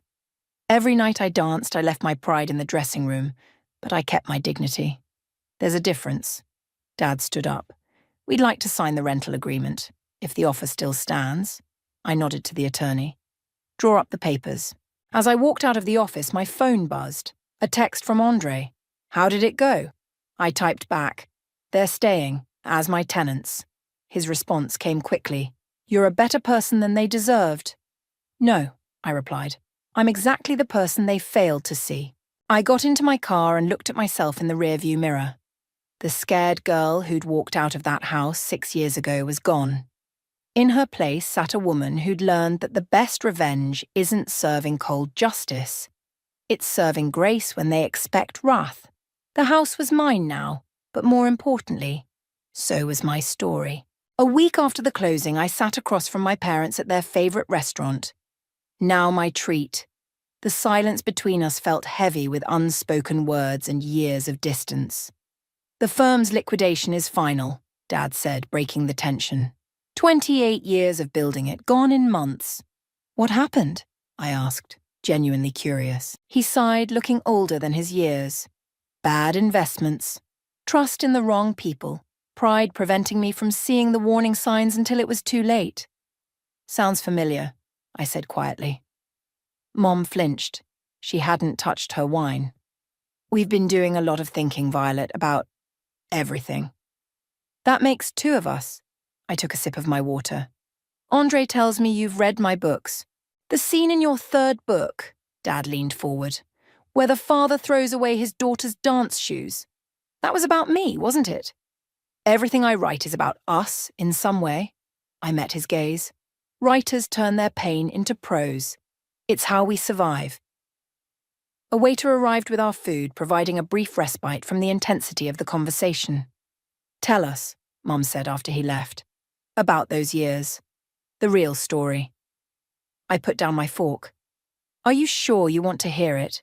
They both nodded. After you kicked me out, I lived with Gianna, worked double shifts at the Pearl, took morning classes, wrote until dawn. I smiled slightly. The other dancers helped me study. Did you know that? They quizzed me on literature between sets. Mom's hand trembled as she reached for her wine glass. I graduated summa cum laude, got published in literary magazines. An agent found me. Then Caden, my publisher, took a chance on my first book. I paused. The advance was enough to quit dancing, but I kept my first pair of platform heels as a reminder. A reminder of what? Dad asked. That sometimes the path to dignity runs through places others consider shameful. The silence that followed felt different, less hostile, more contemplative. Your brother, Mom started, then stopped. What about him? He defended you. That night, after you left, said we were making a terrible mistake. She dabbed at her eyes with her napkin. He was right. Andre's always been smarter than people give him credit for. I smiled sadly. He used to sneak into my shows, you know. Not to watch, to make sure I was safe. Left before I ever saw him. Dad put down his fork hard. He knew where you were, all that time? He was being a better father than you were, I said sharply, then softer. He was protecting his little sister. Like we should have done, Mom whispered. A couple walked past our table and Mom instinctively straightened, putting on her social mask. Some habits die hard. You don't have to pretend anymore, I said. The neighbours all know about the bankruptcy, about selling the house, about everything. Old habits, she murmured. Speaking of the house, Dad cleared his throat, the rental agreement is just business, I finished for him. I'm your landlord, not your saviour. We know. He looked down at his plate. But it's more than we deserve. Maybe. I leaned back. Or maybe it's exactly what we all deserve, a chance to rewrite our story. How can you be so forgiving? Mom asked. I'm not. I met her eyes. I'm being strategic. Success isn't about destroying those who hurt you. It's about building something so magnificent that their rejection becomes irrelevant. The waiter returned with the check. I reached for it before Dad could try. Let me, he protested weakly. You can't afford it, I said, not unkindly. Besides, This is what successful authors do. They treat their parents to dinner. As we walked to our cars, Mum suddenly stopped. Would you sign my copies of your books? I brought them. They're in the car. I watched her retrieve a canvas bag full of hardcovers. All my books, their spines cracked from reading. You really did read them, I said, surprised. Over and over. She handed me a pen. They were the only way I could hear your voice. I opened the first book, thinking carefully before writing. To Mom. Sometimes the hardest stories to read are the ones we're part of. Love. Violet. She read it, tears spilling onto the page. Dad looked over her shoulder, his arm around her for the first time in years. The house, he said suddenly, will be out by the end of the month. What? I looked up from signing the last book. But the rental agreement is generous, Mom finished. But we need to find our own way now, like you did. I handed back the books, understanding. They needed to rebuild, just as I had. Sometimes the greatest act of love is letting go. Okay, I said simply. But dinner, same time next week? They both nodded, and for the first time in 6 years, their smiles reached their eyes. Moving day arrived with a crisp autumn breeze. I stood in the driveway, watching my parents load the last of their belongings into a rented moving truck. They'd found a small apartment across town. Nothing fancy, but it was a start. Need any help? I asked, approaching the truck. Dad wiped his forehead. I think we've got it. Though I never realised how much stuff we'd accumulated over 30 years. The furniture stays, right? I gestured toward the house. As we agreed? Yes, Mom emerged from the garage carrying a box labelled Photos. Though I'd like to show you something before we leave. She led me up to my old bedroom, now empty except for the built-in window seat. Kneeling down, she pressed a hidden latch and a small compartment popped open. I kept these, she said, pulling out a stack of papers. Every article you published, every review, even the ones under your pen name, before you started using your real name. I took the yellowed clippings with trembling hands. You followed my career. Even then. Of course I did. She touched my arm hesitantly. I was wrong, Violet. So terribly wrong, but I never stopped being your mother. A car door slammed outside and Andre's voice carried up. Mom? Dad? The truck's ready. We headed downstairs to find Andre and Dad securing the last few boxes. This is it then, Dad said, looking around the foyer one last time. His eyes lingered on the chandelier, now sparkling again after I'd had it cleaned. It's just a house, I said softly. No, Mom shook her head. It was our prison. We were so caught up in appearances, in what the neighbours would think, in maintaining this facade. We lost sight of what really mattered. Andre stepped forward. Speaking of what matters, I have news. We all turned to him. I'm leaving the law, he announced, opening a community arts centre downtown, using my savings and some investors I found. Dad's mouth fell open. But your career was your dream, Dad, not mine. Andre smiled. Violet taught me that sometimes you have to disappoint your parents to become who you're meant to be. I couldn't help but laugh. An arts centre? Really? Really? He grinned. And I want you to be our first guest speaker. Show those kids that their dreams matter no matter what anyone says. Mum started crying again, but this time they were different tears. We really messed up with both of you, didn't we? You did your best, Andre said, hugging her, with what you knew then. But now we all know better. Dad cleared his throat. The truck's waiting. We should... Wait, I said suddenly. I have something for you. I ran to my car and returned with a manuscript. My new book. It's not published yet, but I want you to read it first. Mom took it carefully. What's it about? Forgiveness, I said, and how sometimes the hardest person to forgive is yourself. Dad read the title aloud. Dancing with Ghosts, a story of family, forgiveness, and finding your way home. It's your story too, I said. All of ours. The moments stretched between us heavy with understanding. Then Andre's phone buzzed, breaking the spell. The rental office closes in an hour. he reminded them. "We need to get your keys." One by one, they hugged me. Mom held on the longest. "We'll see you for dinner next week?" she asked. "Same time, same place," I promised. I watched them drive away. Dad at the wheel of the moving truck, Mom in the passenger seat, Andre following in his car. When they turned the corner, I walked back into the house. My house. The emptiness felt different now, not hollow but full of possibility.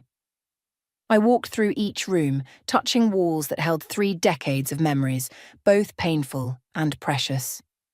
In the library, I found a note propped against Dad's prized law books.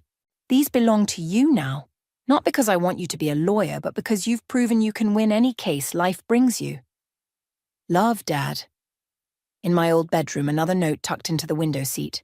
"I saved your first story, the one about the girl who could fly. I should have known then that no cage could hold you. Love, Mom."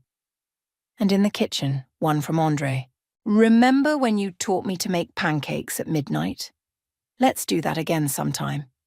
This time I'm buying the syrup. Love, your proud big brother." I sat on the stairs holding all 3 notes and felt the last pieces of anger melt away. The house that had once witnessed my shame now stood as testament to something else. The power of owning your story, all of it, the glitter and the grit, the darkness and the dawn. My phone buzzed. A text from Gianna. "You okay?" I looked around at my new home, at the space that would hold my next chapter, and typed back, "Better than okay. I'm free." The grand opening of Andre's Arts Centre buzzed with energy. Local news cameras rolled as I stepped up to the podium, facing a room full of young dreamers and their parents. "When I was 16, I began. I wrote my first story in a window seat, hiding from parents who thought art was a waste of time. Today, I own that window seat, and that house, and my story." In the front row, Mom and Dad sat holding hands. They looked different now, softer, more real. Dad had traded his suits for casual wear, and Mom had finally let her hair go naturally grey. "Society loves to tell us who we should be," I continued. "Parents, teachers, neighbours, everyone has an opinion about your path. But here's the truth. The only path that matters is the one you carve for yourself." I pulled out my old platform heels from behind the podium. Gasps and whispers rippled through the audience. These paid for my degree. Every dance, every dollar, every judgment I endured, they all led me here. To this moment, to this truth, there is no shame in surviving. There is only pride in thriving. Andre stood at the back, beaming. His arts centre had transformed an abandoned warehouse into a haven of creativity.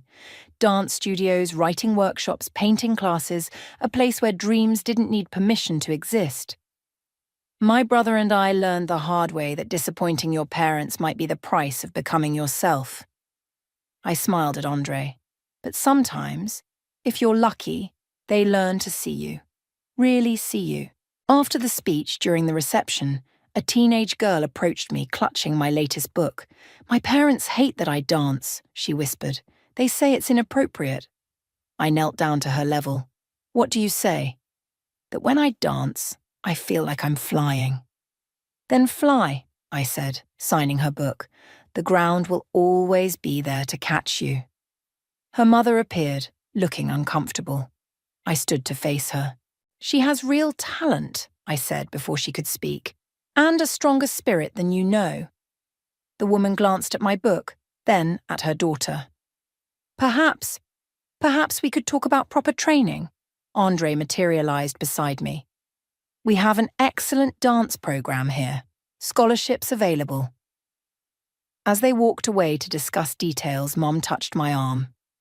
"That was you," she said softly. "At her age, we just couldn't see it then." "But you see it now," I replied. "In her. In others." Dad joined us carrying coffee.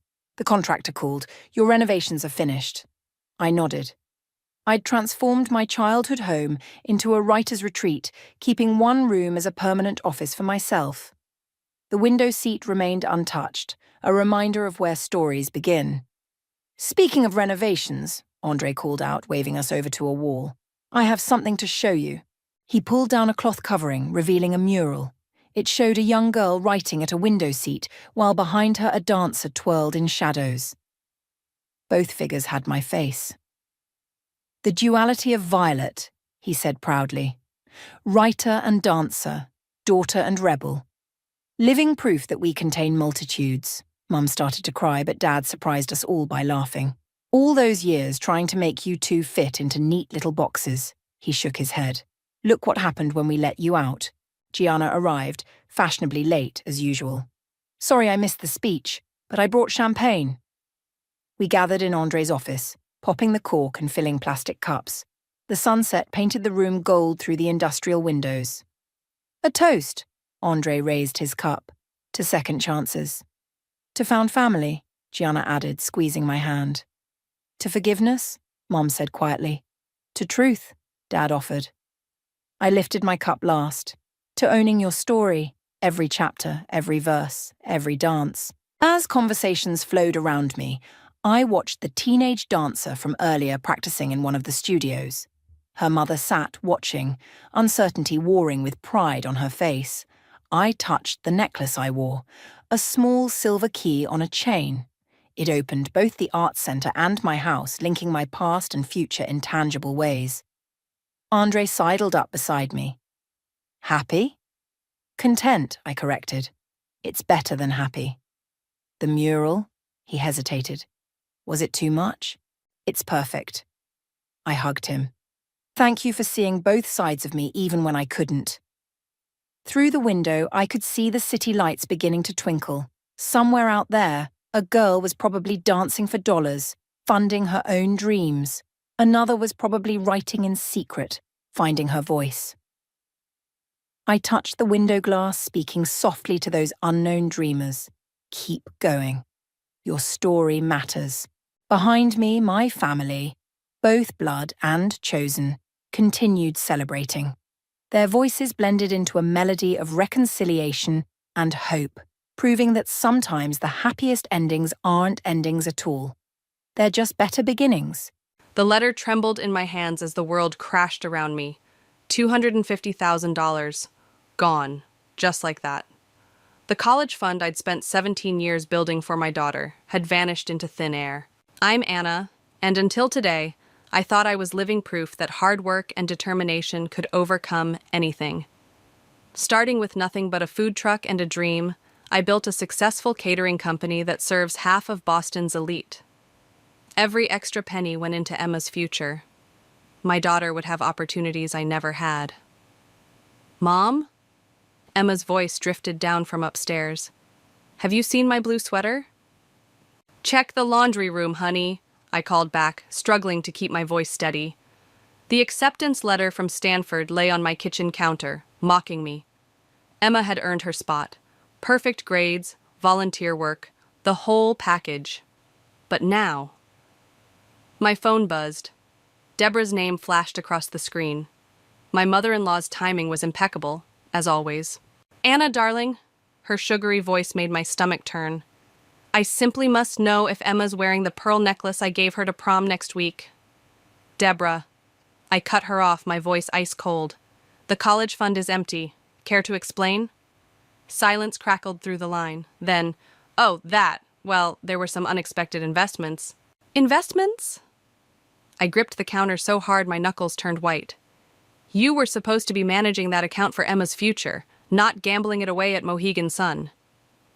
Don't take that tone with me, Deborah snapped. I am still your mother-in-law, and... You're my ex-husband's mother, who convinced me to let you manage Emma's college fund because of your financial expertise. Was that all a lie, too? These things happen in investing, Anna. You'll simply have to get over it. Perhaps Emma should consider community college? It would be more appropriate for your situation anyway. The line went dead. I stood there, shaking with rage, when Emma appeared in the doorway. Mom? What's wrong? I turned to face my daughter, my beautiful, brilliant girl who deserved the world. Her blue eyes, so like her father's, were filled with concern. Nothing, sweetie, I forced a smile. Just a work issue. Did you find your sweater? She nodded slowly, clearly not buying it. Are you sure? You look really upset. Actually, I hesitated. Why don't we grab coffee? There's something we need to discuss. 20 minutes later, we sat in our favorite corner booth at Joe's Cafe. Emma wrapped her hands around her caramel latte, waiting. The thing is, I took a deep breath. There's been an issue with your college fund. What kind of issue? Grandma Deborah. She was supposed to be managing it, investing it safely. But instead, my voice cracked. Emma's face paled. It's gone? All of it? I nodded, watching my daughter's dreams crumble before my eyes. I'm so sorry, baby. I trusted her and she... Does Dad know? Not yet, but he will. I reached across the table, taking her trembling hands in mine. Listen to me, Emma. This changes nothing. We'll figure it out. I'll take out loans, work double shifts, whatever it takes. You're going to Stanford. Emma pulled her hands away. I can't believe Grandma would do this. She always said...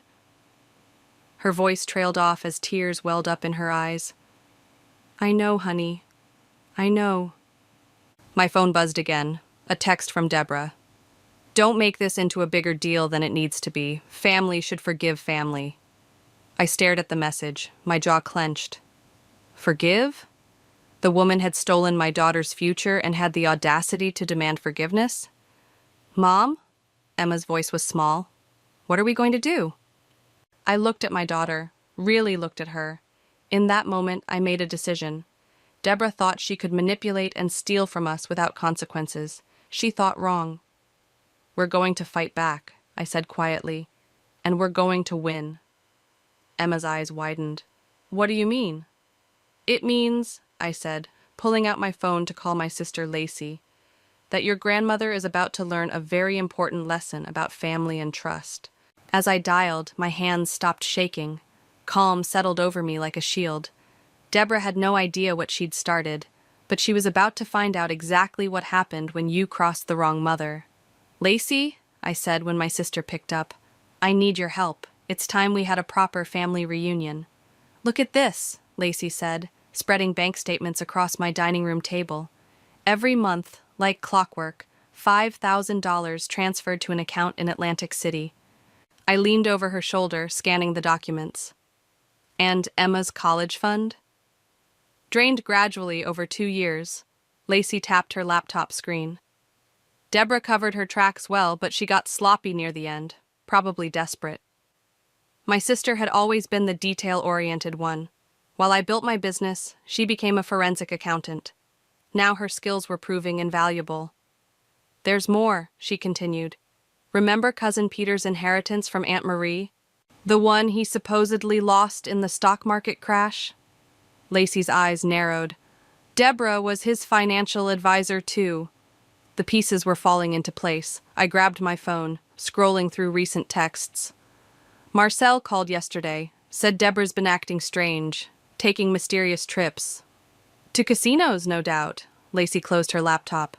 Anna, this isn't just about Emma's college fund anymore. Deborah's been stealing from the entire family. A knock at the door interrupted us.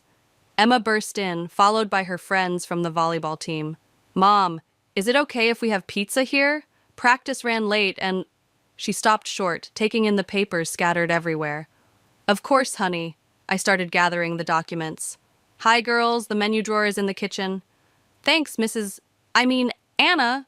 They rushed past, giggling. Emma lingered, her eyes fixed on the bank statements. More bad news? Just doing some research, I said carefully. Go be with your friends.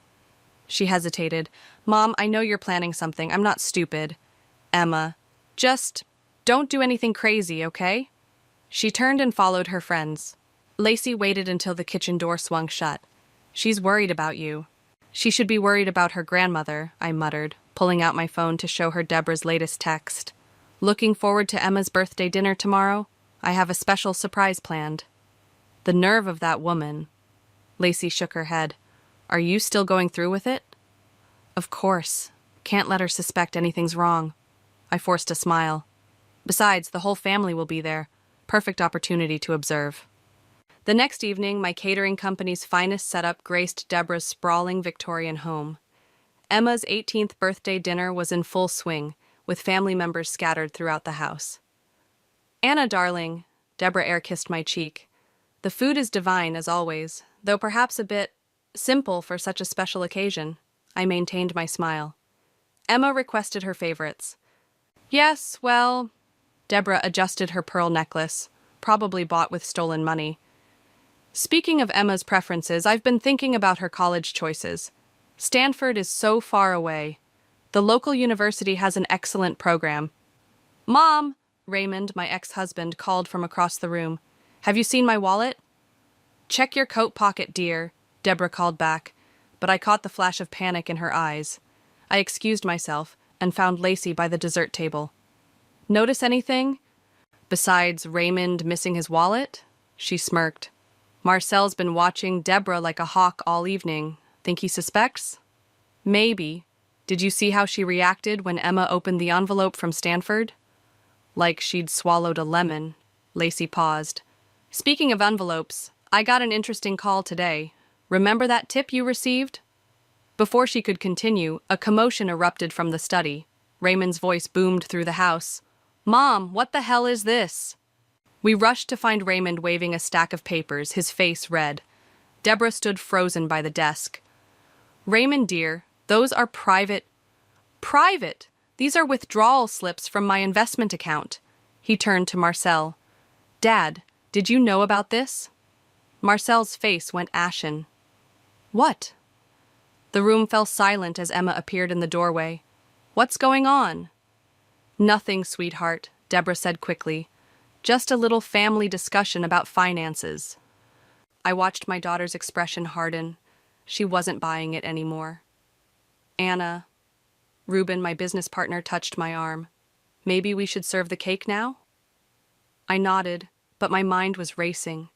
This was just the beginning. Raymond's discovery would plant seeds of doubt, but I needed more. The family reunion next month would be my real opportunity. As we gathered around the dining table to sing Happy Birthday, I studied Deborah's face in the candlelight. Her perfect mask was cracking. Soon it would shatter completely. Emma caught my eye across the cake, her expression worried.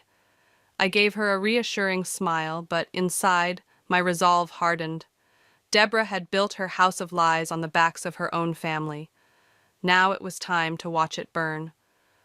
"Make a wish, sweetheart," Deborah called out as Emma prepared to blow out her candles. I already had my wish, justice, and I was going to make it come true. "A family reunion?" Marcel's voice crackled through my phone speaker. "Now?" "It's been 5 years since the whole family got together," I said, keeping my tone light. "After everything that happened at Emma's birthday party, I think we need this." "I suppose you're right," he sighed. "We can host it here. The garden's lovely in June." Perfect. Marcel and Deborah's house was exactly where I needed this to happen. "That's so generous. I'll handle all the arrangements." "Anna." Marcel hesitated. "Have you noticed anything unusual about Deborah lately?" "Like what?" "She's been receiving strange calls, disappearing for hours, and after what Raymond found. Maybe we can talk about it at the reunion," I suggested carefully. "In person." After hanging up, I opened my laptop to check the guest list. Each invitation had been strategically planned. Cousin Peter, still bitter about his lost inheritance.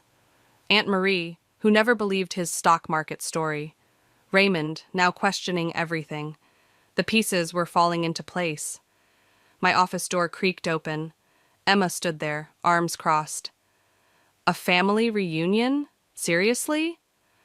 "I thought it would be nice." "Stop." She stepped inside, closing the door. "You've been whispering with Aunt Lacey for weeks, making secret phone calls. Now this? What are you planning?" "Emma, no more lies, Mom. I deserve to know." I studied my daughter's face, so young, yet so perceptive. "Sit down." She perched on the edge of my desk, waiting. "Your grandmother didn't just take your college fund," I began. "She's been stealing from everyone. Cousin Peter, your dad, even Marcel. And the reunion is what? Your chance for revenge?" Justice, I corrected. She needs to face what she's done. Emma's phone buzzed. She glanced at it, then held it up. Grandma just texted me. Says she's worried about you, that you're acting erratic since the investment mishap. My blood boiled. Investment mishap? Mom. Emma's voice softened. I'm mad too. But this plotting, these secrets, it's changing you. Before I could respond, my own phone chimed. An anonymous email. Regarding Deborah, there's more. Meet at Joe's Cafe, 3 p.m. tomorrow. What is it? Emma asked. I locked my screen. Work stuff. She stood up, hurt flickering across her face. Right, more secrets. Emma, wait. But she was already gone, the door clicking shut behind her. The next day, I arrived at Joe's Cafe early, scanning the crowd. A man in a dark suit caught my eye and nodded toward a corner booth. Mrs. Anna? He extended his hand. I'm David. I work for the State Gaming Commission. My heart raced. Gaming Commission? We've been monitoring your mother-in-law's activities at several casinos. The patterns suggest a serious gambling addiction, but that's not why I'm here. He slid a folder across the table. We've uncovered evidence of money laundering. My hands shook as I opened the folder. Bank statements, casino receipts, photographs of Deborah with known criminals. Why are you showing me this? Because she's not just hurting your family anymore. We're building a case, but we need witnesses willing to testify. I closed the folder. I need time to think. Of course. He placed his card on the table. But don't wait too long. That evening, I found Emma in her room, studying. Can we talk? She didn't look up from her textbook. Are you finally going to tell me the truth? I sat on her bed. I'm trying to protect you. By becoming just like her? Emma slammed her book shut. Grandma lies. She manipulates. And now you're doing the same thing. Her words hit like a slap. This is different. Is it? She finally met my eyes. Because from where I'm sitting, you're both just hurting the family in different ways. My phone buzzed. Another text from Deborah. Looking forward to the reunion, darling. Though I do hope you're not working too hard on the arrangements. You seem stressed lately. Emma read the message over my shoulder. She's playing you, Mom, and you're letting her. I'm trying to make things right. No, Emma stood up. You're trying to make her pay. There's a difference. She walked out, leaving me alone with my thoughts and David's business card burning a hole in my pocket. The reunion was 2 weeks away. I had set everything in motion, pulled all the strings. But as I listened to Emma's door close down the hall, I wondered if the price of revenge might be higher than I'd calculated. The question was, could I stop now, even if I wanted to? My phone buzzed again. Lacey, you need to see this. Another victim just came forward. I closed my eyes, took a deep breath, and made my choice. There was no turning back now. The reunion buzzed with forced cheerfulness as family members filled Marcel and Deborah's backyard. I watched from the catering table as Deborah worked the crowd, her laugh just a touch too bright, her gestures slightly too animated. Everything's ready, Reuben murmured, appearing at my side, though I still think you should let me handle the service staff. No, I said firmly. I need to oversee this personally. He touched my arm. Anna, I've known you for 10 years. This isn't you. You don't know what she's done. Actually, I do. He nodded toward Emma, who was helping younger cousins fill their plates. And so does she. Maybe it's time to... Anna, Deborah's voice cut through our conversation. Darling, the appetizers are divine, though perhaps a bit heavy on the garlic? I plastered on a smile. Just following the recipe you gave me, Deborah. Family secret, remember? Her eyes narrowed slightly. Before she could respond, Cousin Peter approached. Deborah, he said coldly, we need to talk about Aunt Marie's inheritance. Peter, dear, this isn't the time. When is the time? His voice rose. When you've gambled away someone else's future? Heads turned. Deborah's smile faltered. Peter, Marcel stepped in. Perhaps we should... No, Dad. Raymond appeared, drink in hand. Let's hear what Peter has to say. In fact, I have some questions too. I moved among the guests, topping off wine glasses, catching snippets of conversation, Aunt Marie cornering Deborah about bank statements, Marcel questioning missing jewelry. The whispers grew louder, the accusations harder to deflect. Emma caught my eye from across the yard. She shook her head slightly before turning away. "Dinner is served," I announced, directing everyone to the elegant tables set up on the lawn. As family members took their seats, I noticed Deborah's hands shaking as she reached for her water glass. Raymond sat as far from her as possible, while Marcel looked lost, caught between loyalty and suspicion. "Before we eat," Deborah stood, raising her glass, "I'd like to thank everyone for coming. Family is everything to me." "Is it?" Peter interrupted. "Is that why you told me the stock market crashed when you actually—" "That's enough," Deborah snapped, her composure cracking. "I will not be accused." "Mom." Raymond's voice was quiet but firm. "What did you do with my investment account?" The garden fell silent. Even the children stopped chattering. There were complications?" Deborah's voice wavered. "Complications?" Aunt Marie stood up.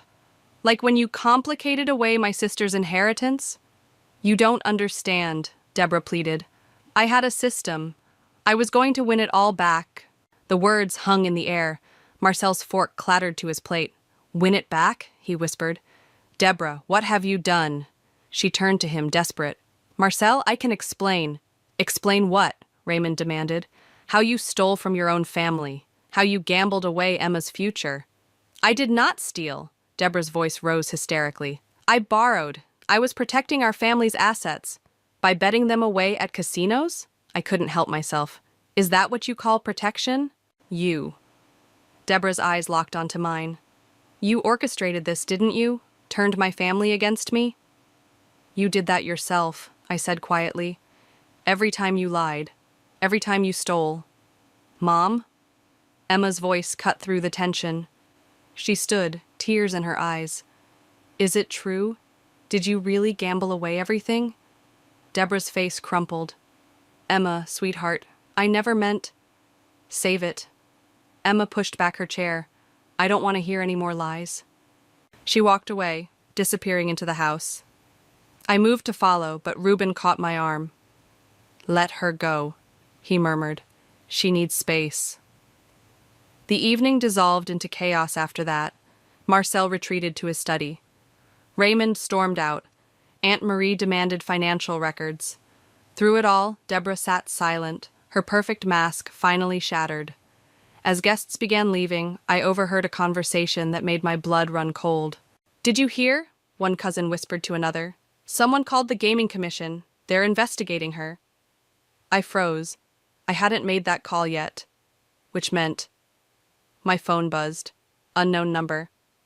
"Deborah's house of cards is falling. Tomorrow's papers will be interesting. You're not the only one she betrayed." I looked up to see Deborah staring at her own phone, her face ash-white. Whatever was coming, it was bigger than I'd planned. Later, as I packed up the catering supplies, Emma appeared beside me. "Happy now?" she asked quietly. "You got what you wanted." I watched Deborah through the window, sitting alone in her once-perfect garden. "Did I?" "Mom." Emma's voice cracked. "What happens next?" I wished I knew. The revenge I'd planned was spinning beyond my control, and somewhere in the chaos I'd lost sight of what really mattered. "I don't know, honey," I admitted. "I really don't know." The morning headlines hit like a tsunami. Local socialite under investigation for gambling fraud. Deborah's photograph splashed across the front page, emerging from a casino with a man I didn't recognize. My phone wouldn't stop buzzing. Lacey sent a string of messages. "Turn on the news. Channel 7. Now." I flipped on the TV just as Emma came downstairs. The reporter's voice filled our kitchen.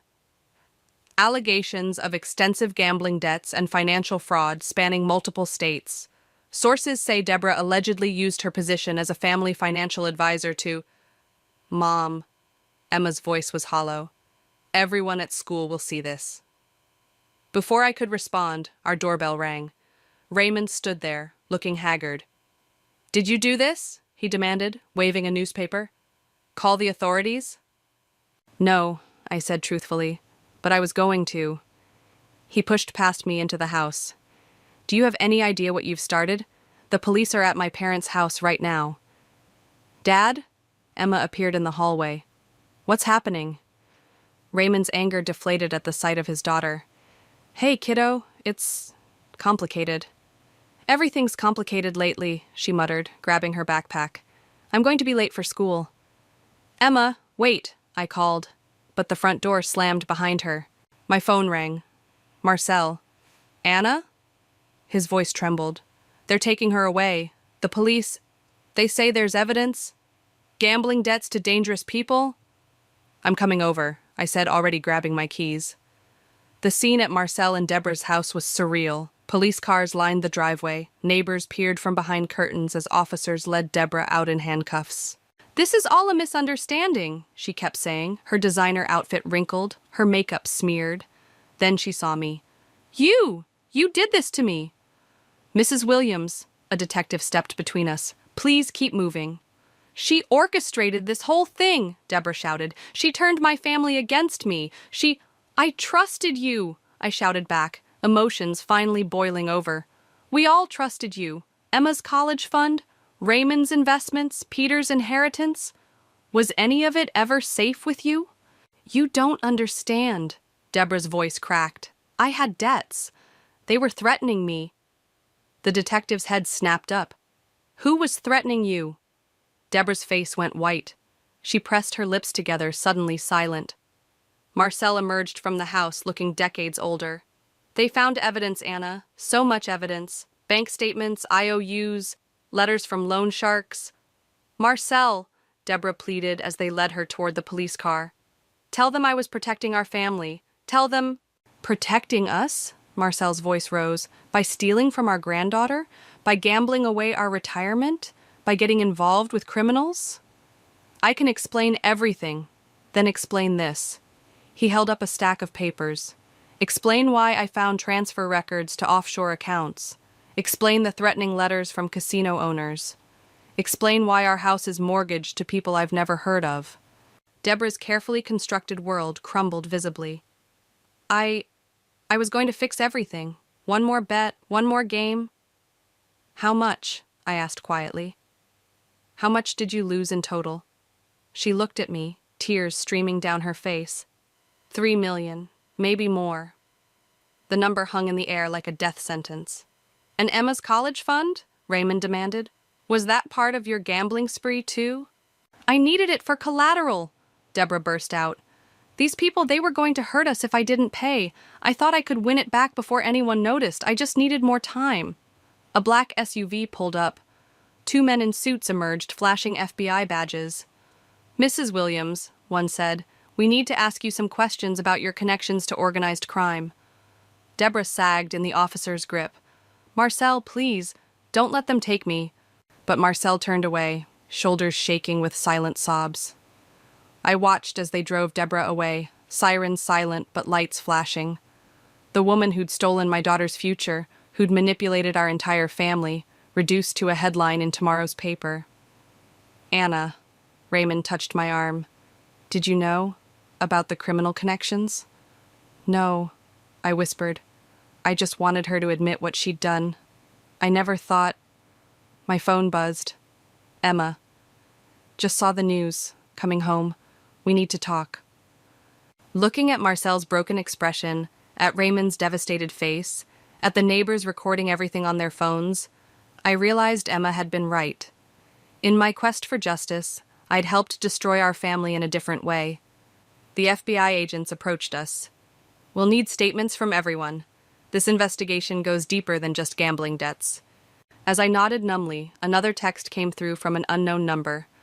Deborah's not the only one who'll pay for her sins. The house of cards is still falling. I looked up at the beautiful home where we'd celebrated so many family gatherings, where Emma had grown up visiting her grandparents, where everything had seemed perfect on the surface. Now I wondered what other secrets those walls held, and who else would be destroyed before this was over. The FBI wants to interview me? Emma's voice shook as she paced our living room. About Grandma? Only if you're comfortable, I assured her. They just want to understand when she started managing the college fund. This is insane. She collapsed onto the couch. My friends keep sending me links to news articles. Someone at school made a meme about it. The doorbell rang. Reuben stood there, holding a paper bag. I brought dinner. Figured you both could use it. Thanks. I managed a weak smile. Come in. He started unpacking containers of comfort food onto our kitchen counter when my phone rang. Marcel. Anna? His voice was rough. They're seizing the house. Something about evidence and liens. I don't understand any of it. Where will you go? Raymond's letting me stay with him. But Anna, there's something else. The FBI found documents about Raymond's trust fund from my father. My heart sank. What about it? It's gone too. All of it. And the signatures. They're forged. Mine and Raymond's both. Emma appeared in the doorway, her face pale. Mom? I have to go, Marcel. I hung up, turning to my daughter. Honey. Stop. She held up her hand. I heard. More bad news, right? More proof that Grandma ruined everything? Reuben stepped forward. Emma, sometimes people we love... Don't. She whirled on him. Don't try to make this okay. None of this is okay. She turned to me. And you just had to push, didn't you? Couldn't let it go? Emma, no. You planned that reunion to humiliate her, to expose her. Well, congratulations, Mom. You won. Grandma's in jail, the family's destroyed, and I can't even go on social media without seeing our name dragged through the mud. I was trying to get justice for you. I never asked for this kind of justice. Tears streamed down her face. I just wanted my mom back, the one who taught me that kindness matters more than revenge, the one who always said we rise above hate. Her words hit like physical blows. Reuben touched my shoulder, but I pulled away. Everything I did was to protect you, I whispered. No. Emma wiped her eyes. Everything you did was to hurt her. There's a difference. The doorbell rang again. This time it was Raymond, looking exhausted. The FBI's questioning Dad now, he said, without preamble. They think Mom might have... God, I can't even say it. They think she might have been laundering money for some very dangerous people. Emma made a small, choked sound and ran upstairs. Her door slammed seconds later. She's right, you know, Raymond said quietly, about what this is doing to the family. Oh, now you care about family? I snapped. Where were you when your mother was stealing your daughter's future? I should have seen it, he shouted. I'm her son. I should have noticed something was wrong, but I was too busy with my new life, my new family, to see what was happening to my old one. Reuben stepped between us. This isn't helping anyone. We need to focus on what comes next. My phone buzzed with another anonymous text. Deborah's associates are asking questions. Watch your back. Raymond read it over my shoulder. What associates? Anna, what haven't you told me? Before I could answer, Emma's scream pierced the air. We rushed upstairs to find her staring at her laptop. Someone posted Grandma's entire criminal record online, she choked out. With pictures, security footage from casinos, bank records, everything. I looked at the screen. The post was everywhere, spreading like wildfire across social media. Comments ranged from mockery to threats. I can't stay here, Emma grabbed her bag. I'm going to Aunt Lacey's. Emma, please. Don't follow me, she pushed past us. I need space, from all of this, from you. The front door slammed for the second time that day. Raymond ran his hands through his hair. I'll make sure she gets there safely, he said, heading after her. Left alone with Reuben, I finally let my walls crumble. What have I done? I whispered. You exposed the truth, he said gently. But maybe Emma's right. Maybe the cost was too high. My phone buzzed again. This time it was Marcel. The FBI found something else, something worse. They're bringing in Deborah for more questioning. Anna, I think we're all in danger. I showed Reuben the message, my hands shaking. Whatever's coming, he said, taking my hand. You don't have to face it alone. But looking at Emma's empty room, at the chaos I'd helped unleash, I wondered if being alone might be exactly what I deserved. The revenge I'd planned had turned into something darker, more dangerous than I'd ever imagined. And now my daughter, the person I'd done all this for, couldn't even look at me. The courthouse buzzed with tension as we gathered for Deborah's bail hearing. Emma sat between Raymond and me, her first time speaking to me in 3 days. All rise.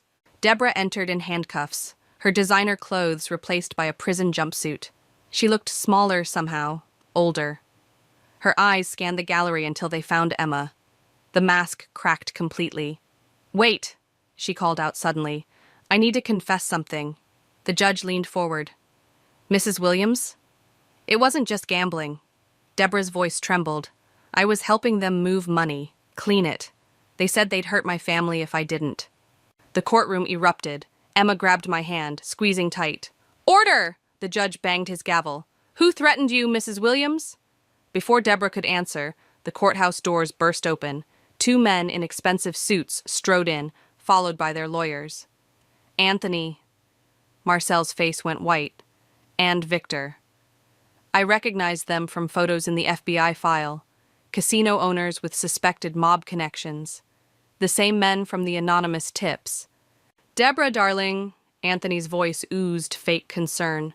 "Are you unwell? Saying such strange things?" "Don't," Deborah shrank back. "Please." "Mrs. Williams," Victor spoke smoothly.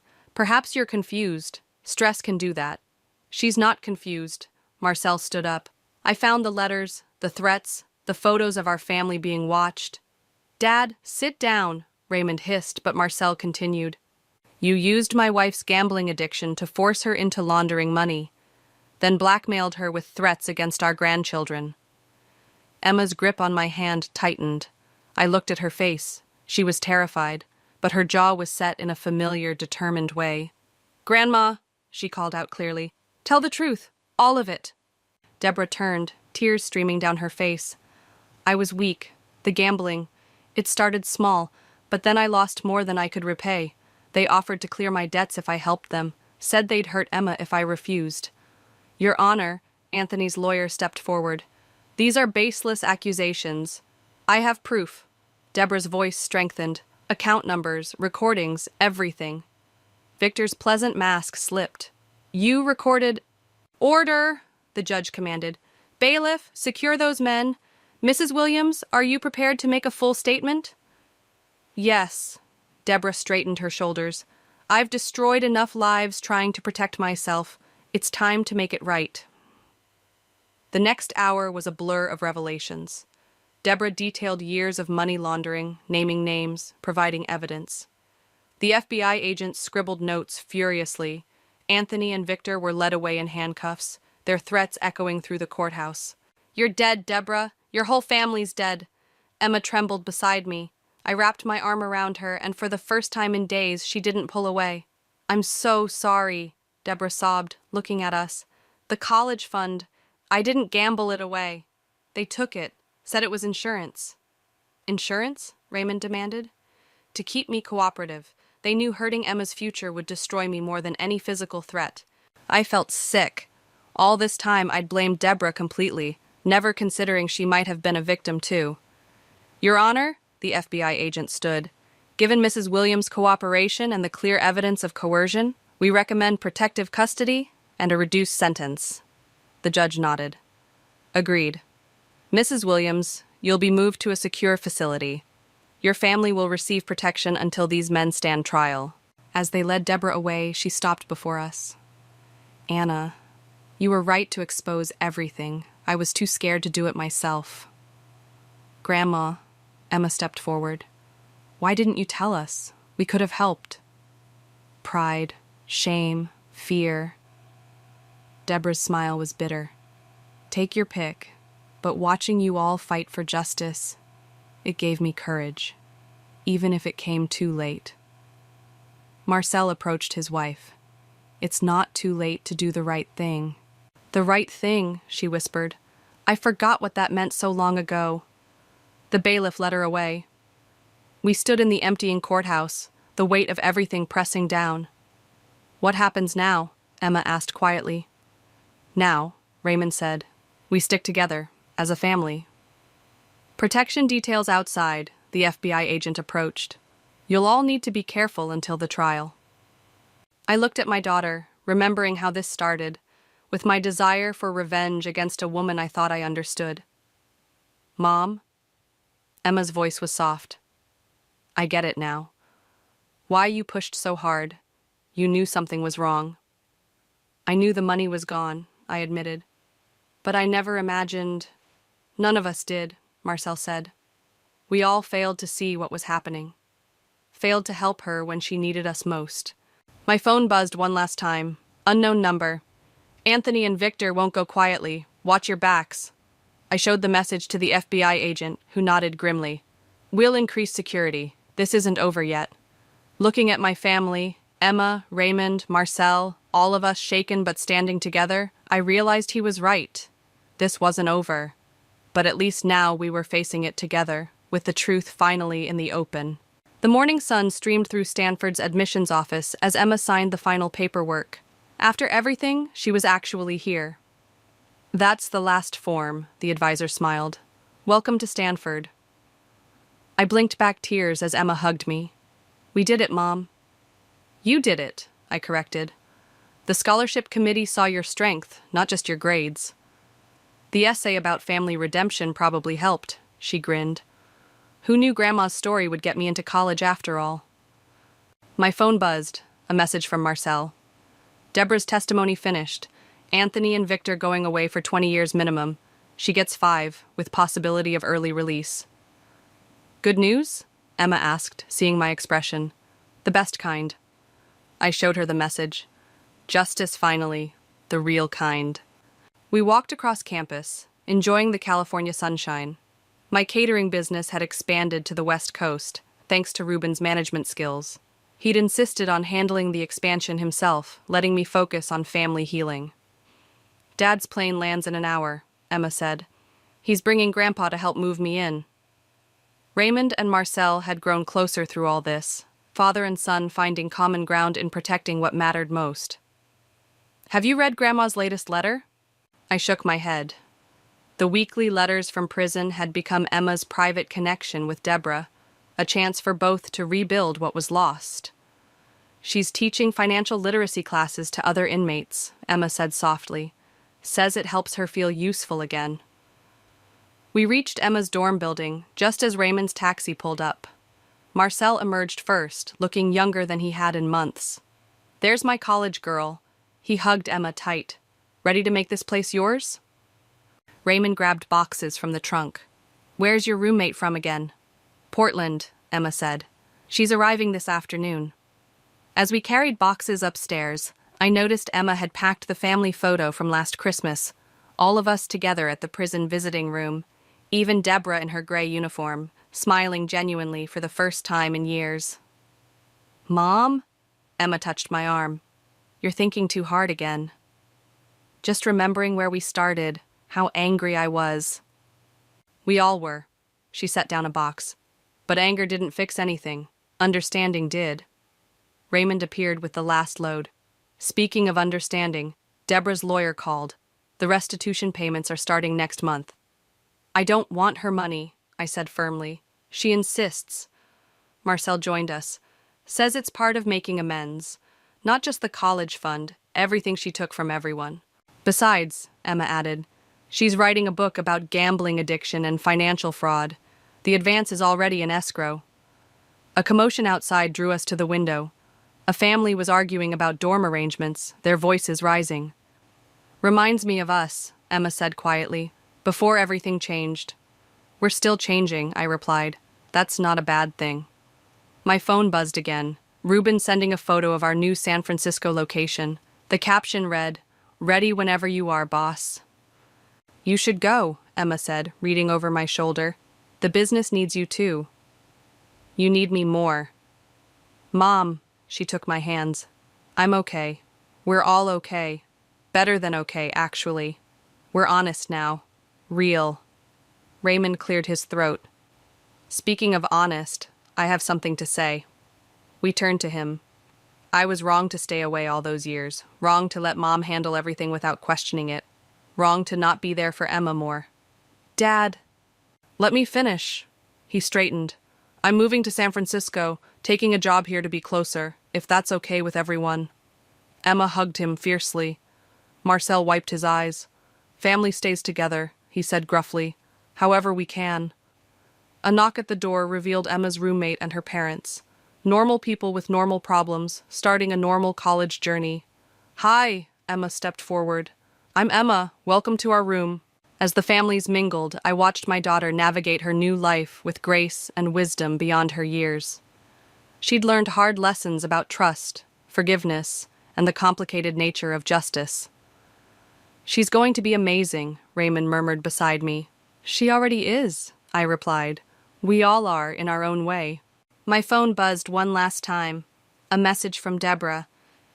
Thank you, Anna, for fighting for the truth, for helping me find my courage, for letting Emma teach us all how to be better people. I showed the message to Emma, who smiled softly. Reply back, she said. Tell her we love her. Tell her we're healing. Tell her we're family, the real kind, not the pretend perfect kind. As I typed the response, I realized the revenge I'd sought had transformed into something far more valuable. Redemption. Not just for Deborah, but for all of us. Emma hugged me suddenly. I love you, Mom. Thanks for never giving up. On you? Never. No, she whispered. On all of us. On what family really means. Outside, the California sun painted everything in shades of possibility. We had survived the storm, emerged stronger, truer to ourselves and each other. It wasn't a perfect ending, but it was real. And real, we'd learned, was better than perfect any day. The acrid smell of smoke still clings to my fingers as I hold what remains of my mother's copy of Pride and Prejudice. Nothing but charred edges and ash-stained pages that crumble at my touch. My hands are trembling, and I can barely breathe through the tightness in my chest. My name is Skylar, and until today, I thought I knew what it meant to lose something precious. When Mom died 2 years ago, I inherited her collection of vintage novels, leather-bound treasures that still carried the scent of her perfume. Now they're gone, destroyed in what my sister Reagan claims was just an accident. I was just trying to clear some space in the attic, she says, standing in the doorway with that familiar look of defensive indifference. The candle must have tipped over when I was moving boxes. A candle? I whirl around, my voice cracking. Who uses candles in an attic full of books? The power was out, Sky. What was I supposed to do? Wait, use your phone? Literally anything else? I'm shouting now, and I don't care who hears. These were Mom's books, Reagan, her entire collection. First editions, annotations, everything. My fiancé Gerald appears behind Reagan, probably drawn by the commotion. Everything okay up here? I smelled smoke. No, I cut him off. Everything is not okay. Reagan just burned Mom's entire library. Reagan's face flushes. It wasn't intentional. God, you always do this. Act like I'm some kind of monster who what? Who destroys the only things we had left of her? I thrust the ruined book toward her. Look at this. Look what you did. Skylar. Gerald steps between us, his voice calm but firm. Maybe we should take a break. Get some air. I don't need air. I snap, pushing past them both. I need my mother's books back, but that's not possible now, is it? I storm down to the kitchen, where my best friend Nicole is still setting up for what was supposed to be a casual Sunday brunch. Her eyes widen as I enter, probably noticing the soot on my clothes and the wild look I must have in my eyes. What happened? She asks, abandoning the mimosa she was mixing. Reagan happened. I grab a glass of water, my hands still shaking. She burned them, Nick. All of Mom's books, every single one. What? How? A candle. I laugh, but it comes out more like a sob. She brought a lit candle into the attic. Who does that? Nicole reaches for my hand, but I pull away. I can't handle sympathy right now. It feels too much like acceptance, and I refuse to accept this. Maybe some can be salvaged, she suggests gently. We could try to... You don't understand, I interrupt, my voice breaking. These weren't just books. They were everything. Mom's notes in the margins, her thoughts, her dreams, the little pressed flowers she kept between pages. The letter she wrote me on my 16th birthday, tucked into Jane Eyre. All of it. Just gone. Reagan appears in the doorway, her artistic hands twisted together nervously. Sky, please. I said I was sorry. I'll replace them. Replace them? The laugh that escapes me is harsh, bitter. These were first editions, Reagan.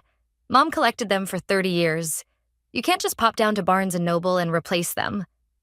I know that, but nothing. I meet her eyes, and for the first time in my life, I feel something dark and unfamiliar stirring in my chest. You know what? Just go. Go back to your apartment. Go back to your art. Go wherever you want. Just get out of my sight. Skylar, Gerald warns, but I ignore him. Reagan's face hardens, that familiar mask of indifference sliding back into place. Fine. Call me when you're done being dramatic. She turns and leaves, her footsteps echoing through the house we grew up in. The house that suddenly feels too empty and too full at the same time. Nicole touches my arm. She didn't mean to. Don't. I shake my head, staring at the ashes still clinging to my hands. Just don't. I look down at the ruined book again, at the barely legible inscription on the inside cover. To my darling girls, may you find yourselves in these pages as I have. Love, Mom. Something shifts inside me, something cold and determined. Reagan has always been careless with the things that matter to me, always skating by with half-hearted apologies and claims of innocence. But this time is different. This time, she's destroyed something irreplaceable, and as I stand there, surrounded by the people who love me, all I can think about is how to make her understand exactly what that feels like. You can't seriously be thinking about revenge, Nicole says, stirring her coffee as we sit in her kitchen the next morning. That's not you, Sky. I haven't slept. The smell of smoke seems permanently lodged in my nostrils, and every time I close my eyes, I see Mom's books turning to ash. Maybe it's time it was me. Have you tried calling Reagan? Maybe if you both just... I did call her. I cut in, my voice sharp. Want to know what she said? She told me I was being melodramatic and that they're just books. Nicole winces. Okay, that's not great. Not great? I slam my mug down, coffee sloshing over the rim. She destroyed the last connection I had to Mom, and she can't even acknowledge how much it matters. What about her art portfolio? Nicole asks carefully. You know, the one she's been working on for that gallery submission? My hand freezes halfway to wiping up the spilled coffee. What about it? Sky. Nicole's voice carries a warning. Don't. But I'm already thinking about it. Reagan's portfolio, her precious collection of original artwork that she's been cultivating for years, the one she needs for her upcoming gallery submission, the opportunity she won't shut up about. She keeps it in her studio apartment, I say, more to myself than Nicole, right next to her easel. Skylar, listen to yourself. Nicole reaches across the table, grabbing my hand. This isn't going to make you feel better. My phone buzzes. A text from Reagan. Hope you're done with your tantrum. BTW found some pages that might be salvageable. Want them? The casual tone, the dismissiveness, it makes my blood boil. I stand up abruptly, grabbing my keys. Where are you going? Nicole asks, though I can tell from her face she already knows. Reagan has spare keys to my house. I have spare keys to her apartment. Don't do this, Nicole pleads. At least talk to Gerald first. Gerald will try to talk me out of it, I say, already heading for the door. Just like you are. Because we love you, she calls after me. Because this isn't who you are. But maybe it is.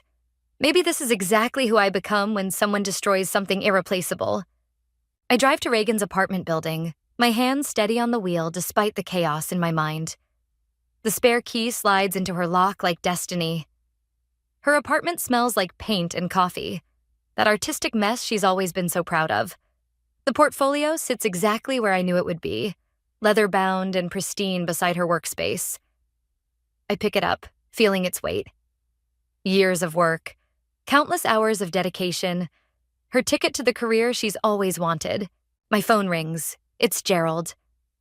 Nicole called me, he says when I answer. Where are you?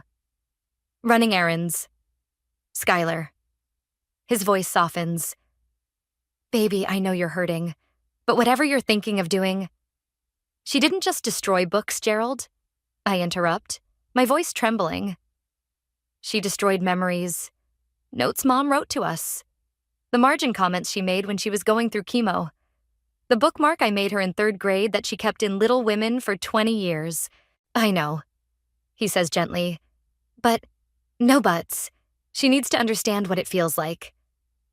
I hang up before he can respond, then turn my phone off completely. The portfolio feels heavy in my hands as I carry it to Reagan's small balcony. There's a metal trash can out here where she burns her failed sketches. How fitting. I'm about to open the portfolio when I hear keys in the door. My heart stops. Hello? Reagan's voice calls out. Someone here? I freeze, portfolio in hand, caught between fight and flight. She appears in the doorway to the balcony, and time seems to stop. Her eyes move from my face to the portfolio in my hands, and I watch understanding dawn in her expression. Don't, she whispers, all her usual bravado gone. Skylar, please, that's my whole future. My books were my whole past, I reply, my voice steady despite the trembling in my chest. I said I was sorry. No, I correct her. You said I was being dramatic. You said they were just books. Because I didn't know what else to say. She takes a step forward, hands raised like she's approaching a wild animal. I felt so horrible. I couldn't face how badly I'd screwed up. Please, Unsky, don't do this. For a moment, I waver. Then I remember the ashes, the lost memories. Mom's handwriting turned to dust. Maybe you should have thought about consequences before you brought a candle into an attic full of irreplaceable books. I open the portfolio, and Reagan makes a sound I've never heard before. Something between a gasp and a sob. Sky. She pleads one last time. Don't. But I'm already reaching for the matches she keeps by her trash can. My hand steady, my heart thundering in my chest. The match flares to life between my fingers, its small flame dancing in the afternoon breeze. Reagan lunges forward, but I step back, holding her portfolio over the trash can. Stay back, I warn, my voice surprisingly calm. Those pieces took me years, she says, tears streaming down her face. Please, just look at them first. Just look. Maybe it's the desperation in her voice, or maybe it's my own curiosity, but I find myself opening the portfolio. The first piece catches me off guard. It's a watercolor of Mom in her garden, laughing as she tends to her roses. The detail is incredible. Reagan even captured the small scar on Mom's hand from when she fell off her bike as a kid. When did you paint this? I ask, my voice barely a whisper. Last year. I used that old photo from the summer before.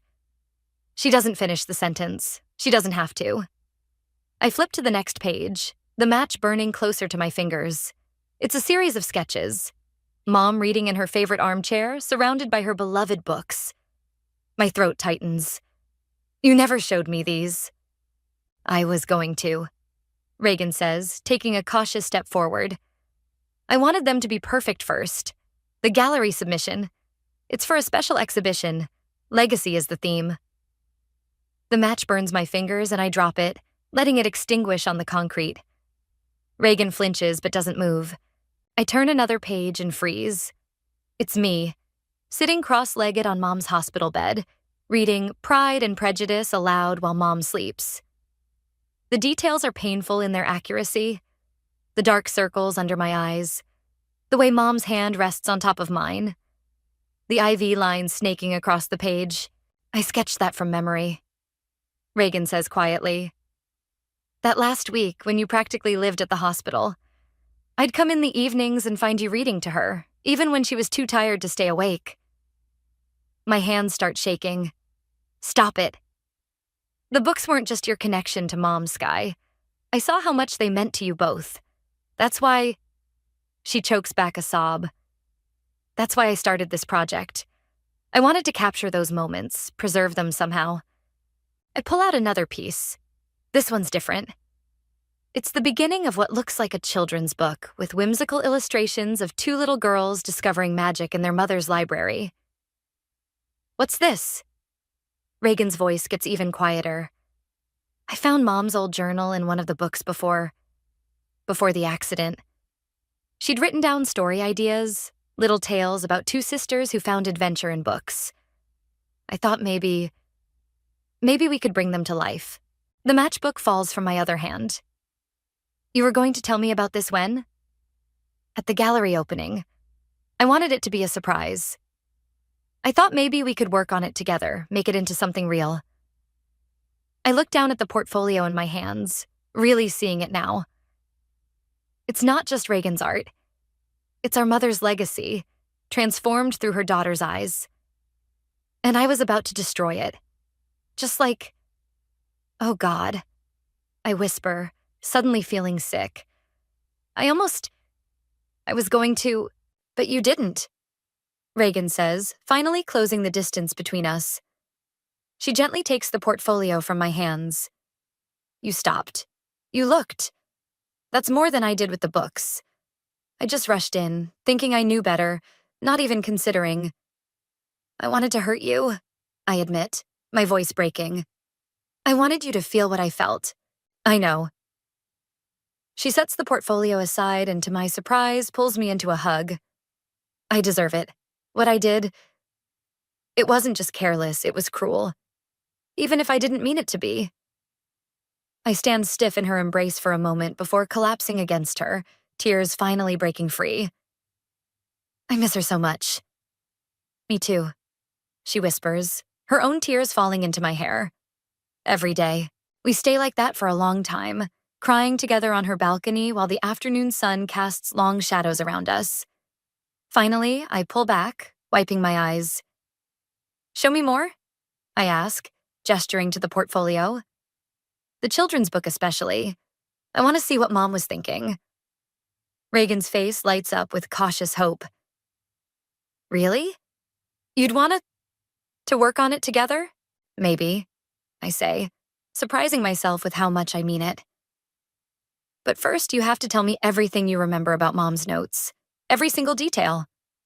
I will, she promises. But Sky, I really am sorry about the books. I know sorry doesn't fix it, but... No, I interrupt. It doesn't fix it. And we're going to have to talk about that.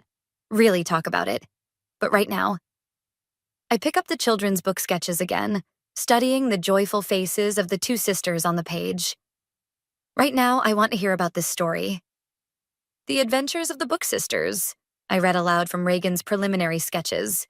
We're sitting on her living room floor, surrounded by art supplies and coffee mugs. That was Mom's working title? Yeah, Reagan says, pulling out more sketches. Look at this part. It's based on that time you convinced me there was a fairy living in the library's reference section. The illustration shows two girls, unmistakably us, peering behind encyclopedias with flashlights. The detail is incredible, right down to my missing front tooth and Reagan's unruly pigtails. My phone buzzes again. Probably Gerald or Nicole checking in, but I ignore it. Here's the weird thing, Reagan continues, pulling out a weathered notebook. I found this in Mom's copy of Little Women right before... She swallows hard. Well, you know, it's full of story notes, but look at the date. I take the notebook, my heart catching at Mom's familiar handwriting. The date shows 2 weeks before she died. She was writing this in the hospital? Reagan nods. Between treatments, the nurses said it kept her focused, gave her something to look forward to. I flip through the pages, each one filled with story ideas and character notes. Why didn't you tell me about this sooner? I wanted to illustrate it first. Make it perfect. I thought... She hesitates. I thought maybe it could heal something between us. We've been so distant since Mom died. Before I can respond, there's a knock at the door. Reagan opens it to find Nicole and Gerald standing there, both looking worried. You weren't answering your phones, Gerald says, stepping inside. His eyes dart between Reagan and me, clearly checking for signs of warfare. Nicole follows, her gaze landing on the portfolio and matches still sitting on the balcony. Oh God, did you— No, I interrupt. I didn't. I hold up Mom's notebook. But I found something else instead. They join us on the floor as Reagan and I explain about Mom's secret project. Nicole picks up one of the sketches, her eyes widening. This is incredible, Reagan. The way you've captured your mom's spirit. Show them the scene with the magical bookshelf, I suggest, surprising myself with my enthusiasm. As Reagan flips through her artwork, Gerald squeezes my hand. You okay? He whispers. Not really, I admit quietly, but maybe getting there. Wait. Nicole interrupts, pointing at something in Mom's notebook. What's this part about a hidden dedication? Reagan freezes. Oh, that's nothing. But I've already snatched the notebook, reading the passage Nicole pointed out. My hands start shaking. To my Skylar, I read aloud, who taught her little sister to love stories as much as I do. You were always the keeper of our family's tales, my darling girl. I hope this book shows you how much that meant to me. The room goes silent. I look up at Reagan, who won't meet my eyes. You knew about this dedication? My voice comes out harder than I intended. All this time? I found it the day before the accident, Reagan admits. I was going to show you, but then I got caught up trying to clear space in the attic for my art supplies, and the candle— She trails off, tears forming in her eyes. So you knew exactly what those books meant to me when you burned them. The earlier piece evaporates like smoke. You knew Mom had left me a message, and you still— It wasn't on purpose. Reagan stands up, knocking over her coffee. God, Sky, do you really think I deliberately destroy Mom's last words to you?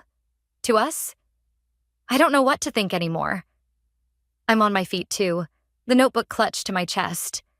You kept this from me for weeks. Because I was trying to make it right. I thought if I could finish the illustrations, make the book real, it wouldn't bring back what you destroyed. Gerald steps between us. Hey, maybe we should all take a breath. No, I cut him off, backing toward the door. I need to not be here right now. Skylar, wait. Reagan pleads, reaching for me. Please, just let me explain. But I'm already gone, running down the stairs, Mom's notebook still pressed against my heart like a shield. I can hear footsteps behind me, probably Gerald, but I don't stop. I make it to my car before the tears start, hot and angry and confused.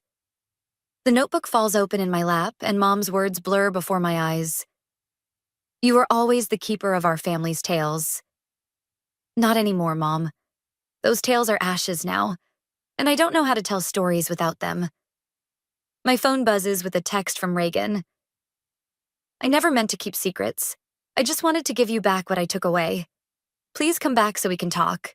I start the car instead, watching in my rearview mirror as Gerald and Nicole emerge from the building.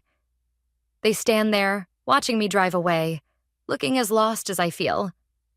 I find myself parked outside Daisy's house without consciously deciding to come here. She opens the door before I can even knock, as if she's been expecting me. Nicole called, she explains, pulling me into a hug that smells like cinnamon and home. Come in, honey. I just made tea.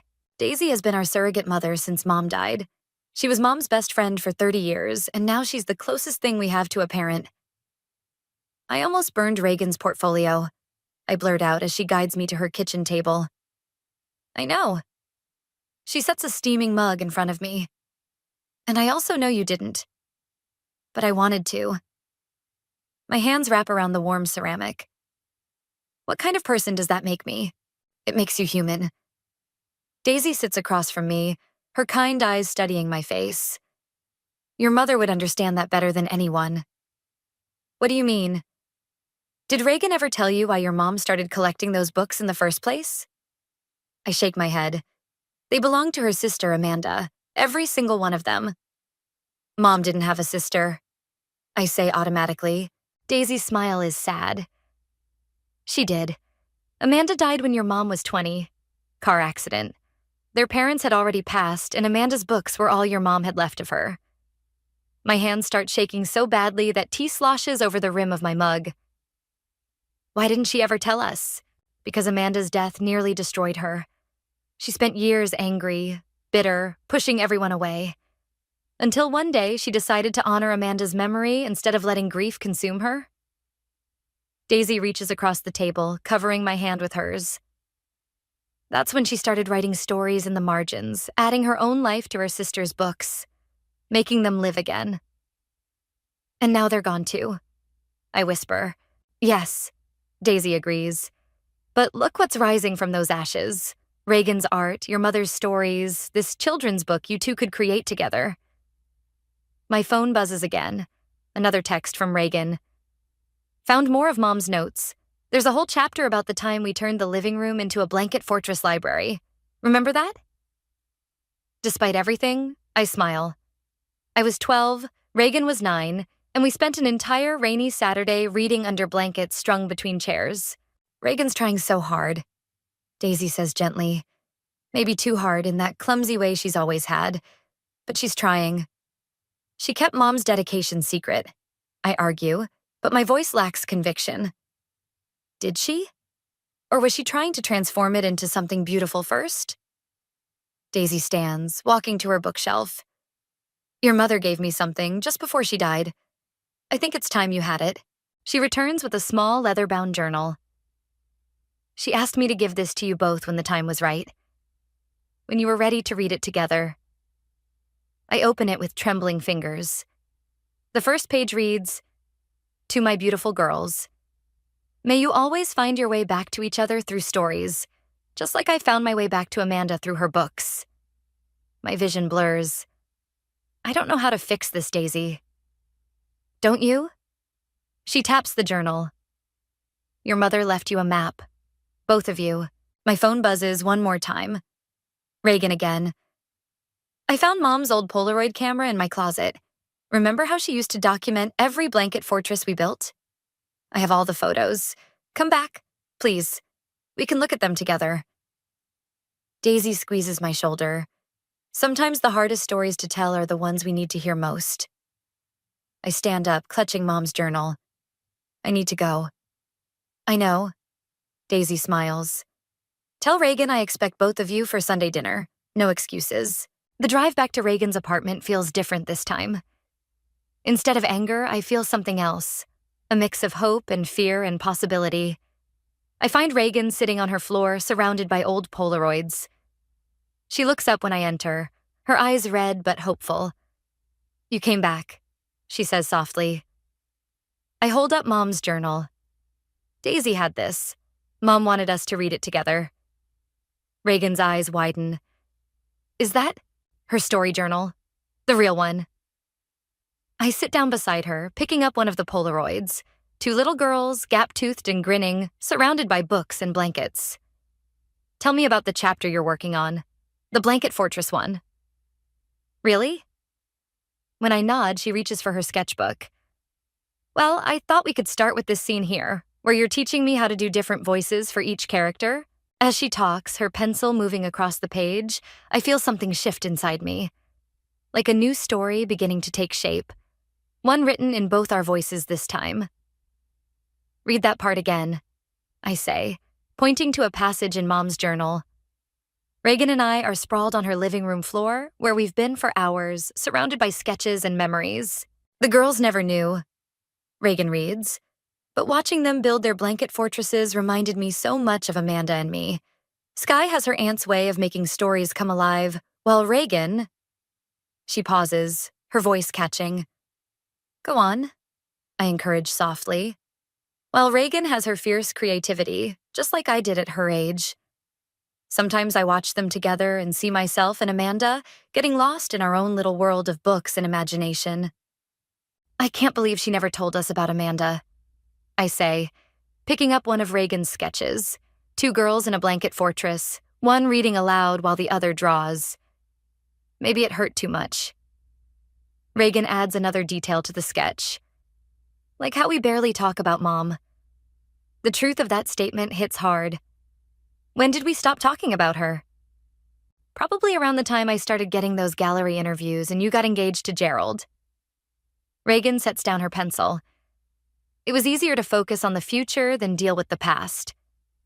Until you burned it down, I say, but there's no heat in my words anymore. Yeah. Reagan meets my eyes. I really was trying to make space for my art supplies, you know. I thought if I could just get organized, finally make something of myself like you have. What are you talking about? I'm a middle school English teacher who's already department head at 28. Meanwhile, I'm still struggling to get my first gallery showing, living in a cramped studio, barely making rent. Is that what you think? I sit up straighter. Reagan, I've been jealous of your freedom for years. You're pursuing your dreams while I'm stuck following some safe, predictable path. Safe? Reagan laughs incredulously. You're changing kids' lives. Just last week you were telling me about that student who finally discovered reading through your creative writing class. That's different. No, it's not. You're doing exactly what Mom did, making stories come alive for people. Before I can respond, there's a knock at the door. It's Gerald and Nicole carrying takeout bags. We figured you two might be hungry, Nicole says, setting Chinese food containers on the coffee table. And we brought reinforcements, Gerald adds, pulling out a bottle of wine. As they set up dinner, Reagan shows them our progress on the children's book concept. Nicole gasps at the illustrations while Gerald reads passages from Mom's journal. Listen to this, he says. The girls don't realize it yet, but they're each other's best story, the one that keeps writing itself chapter after chapter. She really saw us clearly, didn't she? Reagan says quietly. Maybe more clearly than we saw ourselves, I admit. Nicole picks up one of the sketches. This is incredible, you two. Have you thought about actually publishing it? Reagan and I exchange looks. We've barely started, I begin. But you have all the pieces, Nicole interrupts. Mom's story notes, Reagan's illustrations, your teaching experience with children's literature. Plus, Gerald adds, I might know someone. My cousin works in children's publishing. I could make a call. Wait, I hold up my hand. Are we actually considering this? Reagan bites her lip. Would you want to? Work on it together, I mean. I look around at the scattered evidence of our shared history. Mom's journal, Reagan's art, old photos, half-eaten Chinese food. I think Mom would have loved it. That's not what I asked, Reagan says softly. Would you want to? Our eyes meet, and suddenly I'm remembering all those nights in our blanket fortresses, all the stories we created together before life and loss drove us apart. Yes, I say finally, but we do it right. We take our time. We honor her memory properly. And we talk about her, Reagan adds. No more avoiding the hard stuff. Deal. I reach for Mom's journal. Should we start with the chapter about the magical library cards? Reagan grabs her sketchbook, already smiling. Only if we include the part where you convinced me they could grant wishes if we shelved enough books. Oh God, I remember that. Nicole laughs. Didn't you end up reorganizing the entire school library? And got in trouble because we used our own system instead of Dewey Decimal. I grin. As Reagan starts sketching and I begin reading aloud from Mom's notes, I feel something settle into place. Like finding the right word in a sentence, or the perfect color in a painting. We're not okay yet, not completely, but we're writing a new chapter together. And somewhere, I think Mom is watching us build this new kind of fortress, one made of memories and hope instead of blankets and chairs. The publisher wants to see us next week, I announce, bursting into Reagan's apartment with my laptop. They love the concept. Reagan looks up from her drawing table, charcoal smudged across her cheek. Seriously? Already? Gerald's cousin showed them the preliminary sketches and Mom's story outline. They're calling it fresh and emotionally resonant. I set my laptop down, pulling up the email. They want to meet us both. Both of us? Reagan's voice carries a hint of anxiety. But you're the writer. And you're the artist. We're doing this together, remember? She nods, but I can see the tension in her shoulders. Walking over to her drawing table, I peek at what she's working on. It's the scene where the sisters discover their mother's magical bookmark. "This is beautiful," I say, touching the corner of the page. "You captured Mom's smile perfectly. Thanks, but—" Reagan hesitates.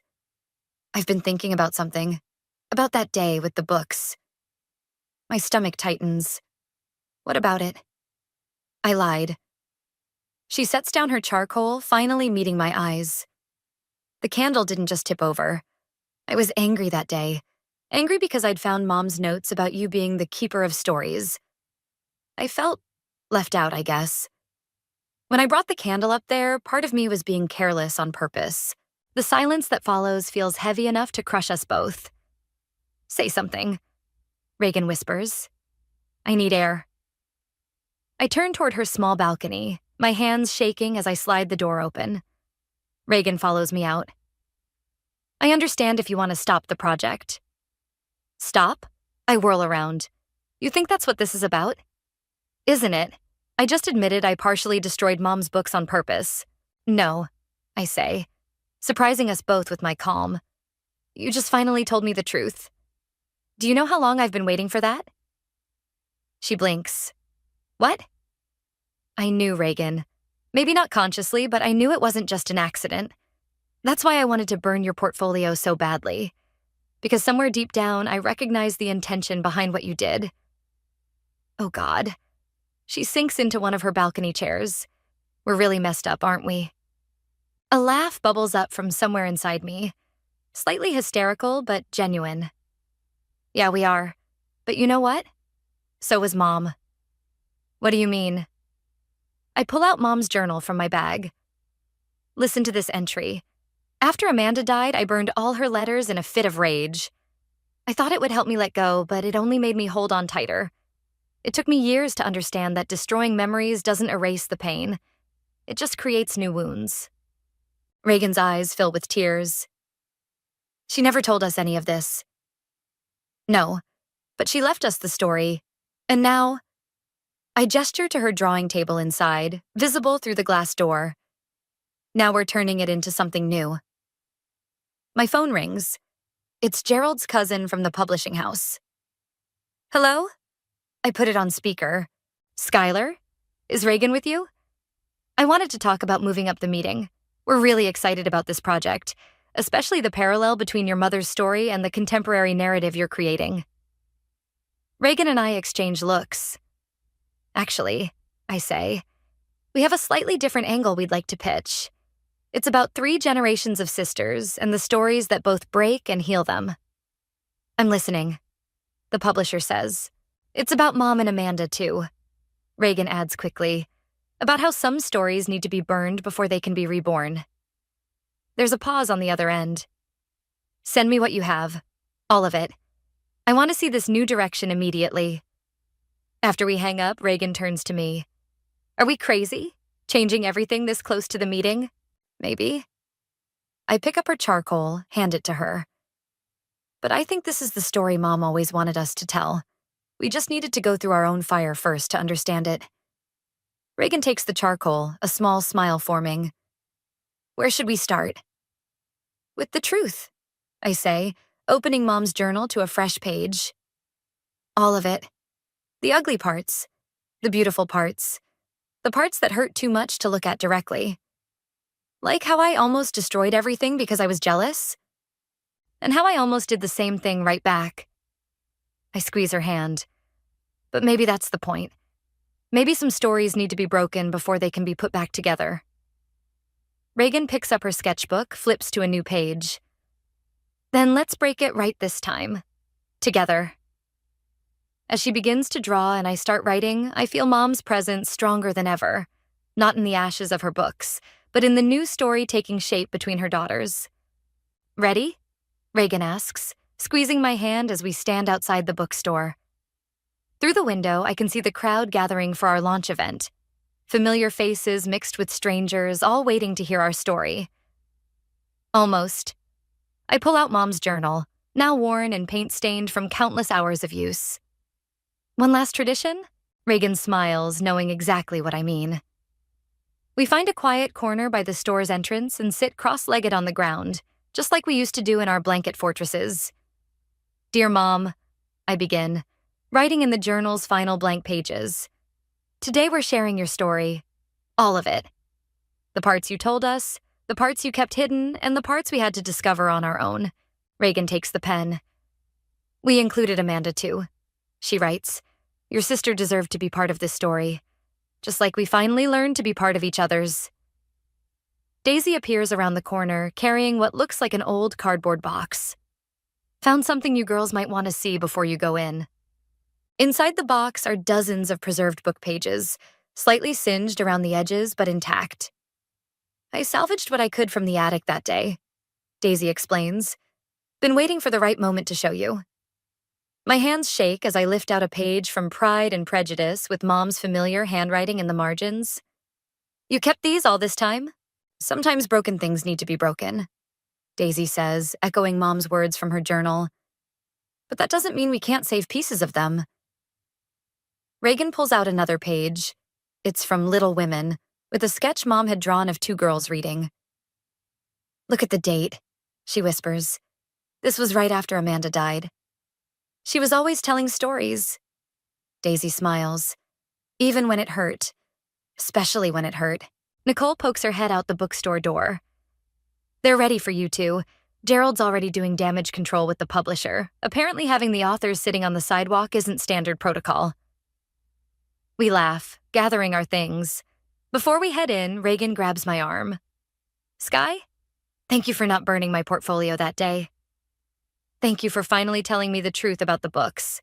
And thank you both, Daisy adds, for giving your mother's story the ending she always wanted, her girls finding their way back to each other. Inside, the crowd hushes as we take our places at the reading table. Our book, The Library of Lost Sisters, sits between us, its cover showing 3 pairs of sisters across 3 generations, surrounded by books and art and magic. Gerald gives us a thumbs up from the back as I open to the first page.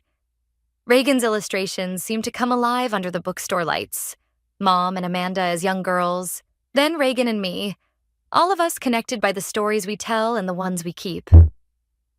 Once upon a time, I begin, my voice steady. There were 2 sisters who thought they knew everything about their mother's stories. But sometimes the best stories are hidden in the margins, waiting to be discovered. Reagan picks up the narrative, pointing to her illustrations as she goes. The crowd leans in, caught up in our tale of loss and redemption, of sisters and secrets, of destruction and creation. When we finish reading, a little girl raises her hand. Did you really almost burn each other's stuff? We did, Reagan admits, because sometimes when we're hurting, we want others to hurt too. But then what happened? I share a look with my sister. Then we remembered something our mom taught us, that every ending can be a beginning, if you're brave enough to write it that way. The signing line forms, and as we autograph copies, I notice Reagan adding tiny sketches alongside her signature, little blanket fortresses and magical books, each one unique. A woman reaches the table with tears in her eyes. I lost my sister last year, she says.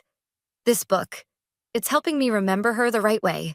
That's exactly what Mom would have wanted, Reagan tells her softly. As the event winds down, I find myself holding our book, running my fingers over the dedication page. For Mom, who taught us that the best stories never really end. They just keep being retold in new ways. And for Amanda, the aunt we never knew but whose spirit lived in every book on our mother's shelves. Your stories live on in us. Reagan joins me, resting her head on my shoulder. Think they're proud of us? I know they are, Daisy says, appearing with the box of saved pages. Now, what do you say we take these home and add them to your next story? Looking at my sister, really looking at her, I see Mom's creativity and Amanda's passion for stories, all mixed together with Reagan's own fierce spirit. We may have lost some pieces of our past, but we've built something new from the ashes.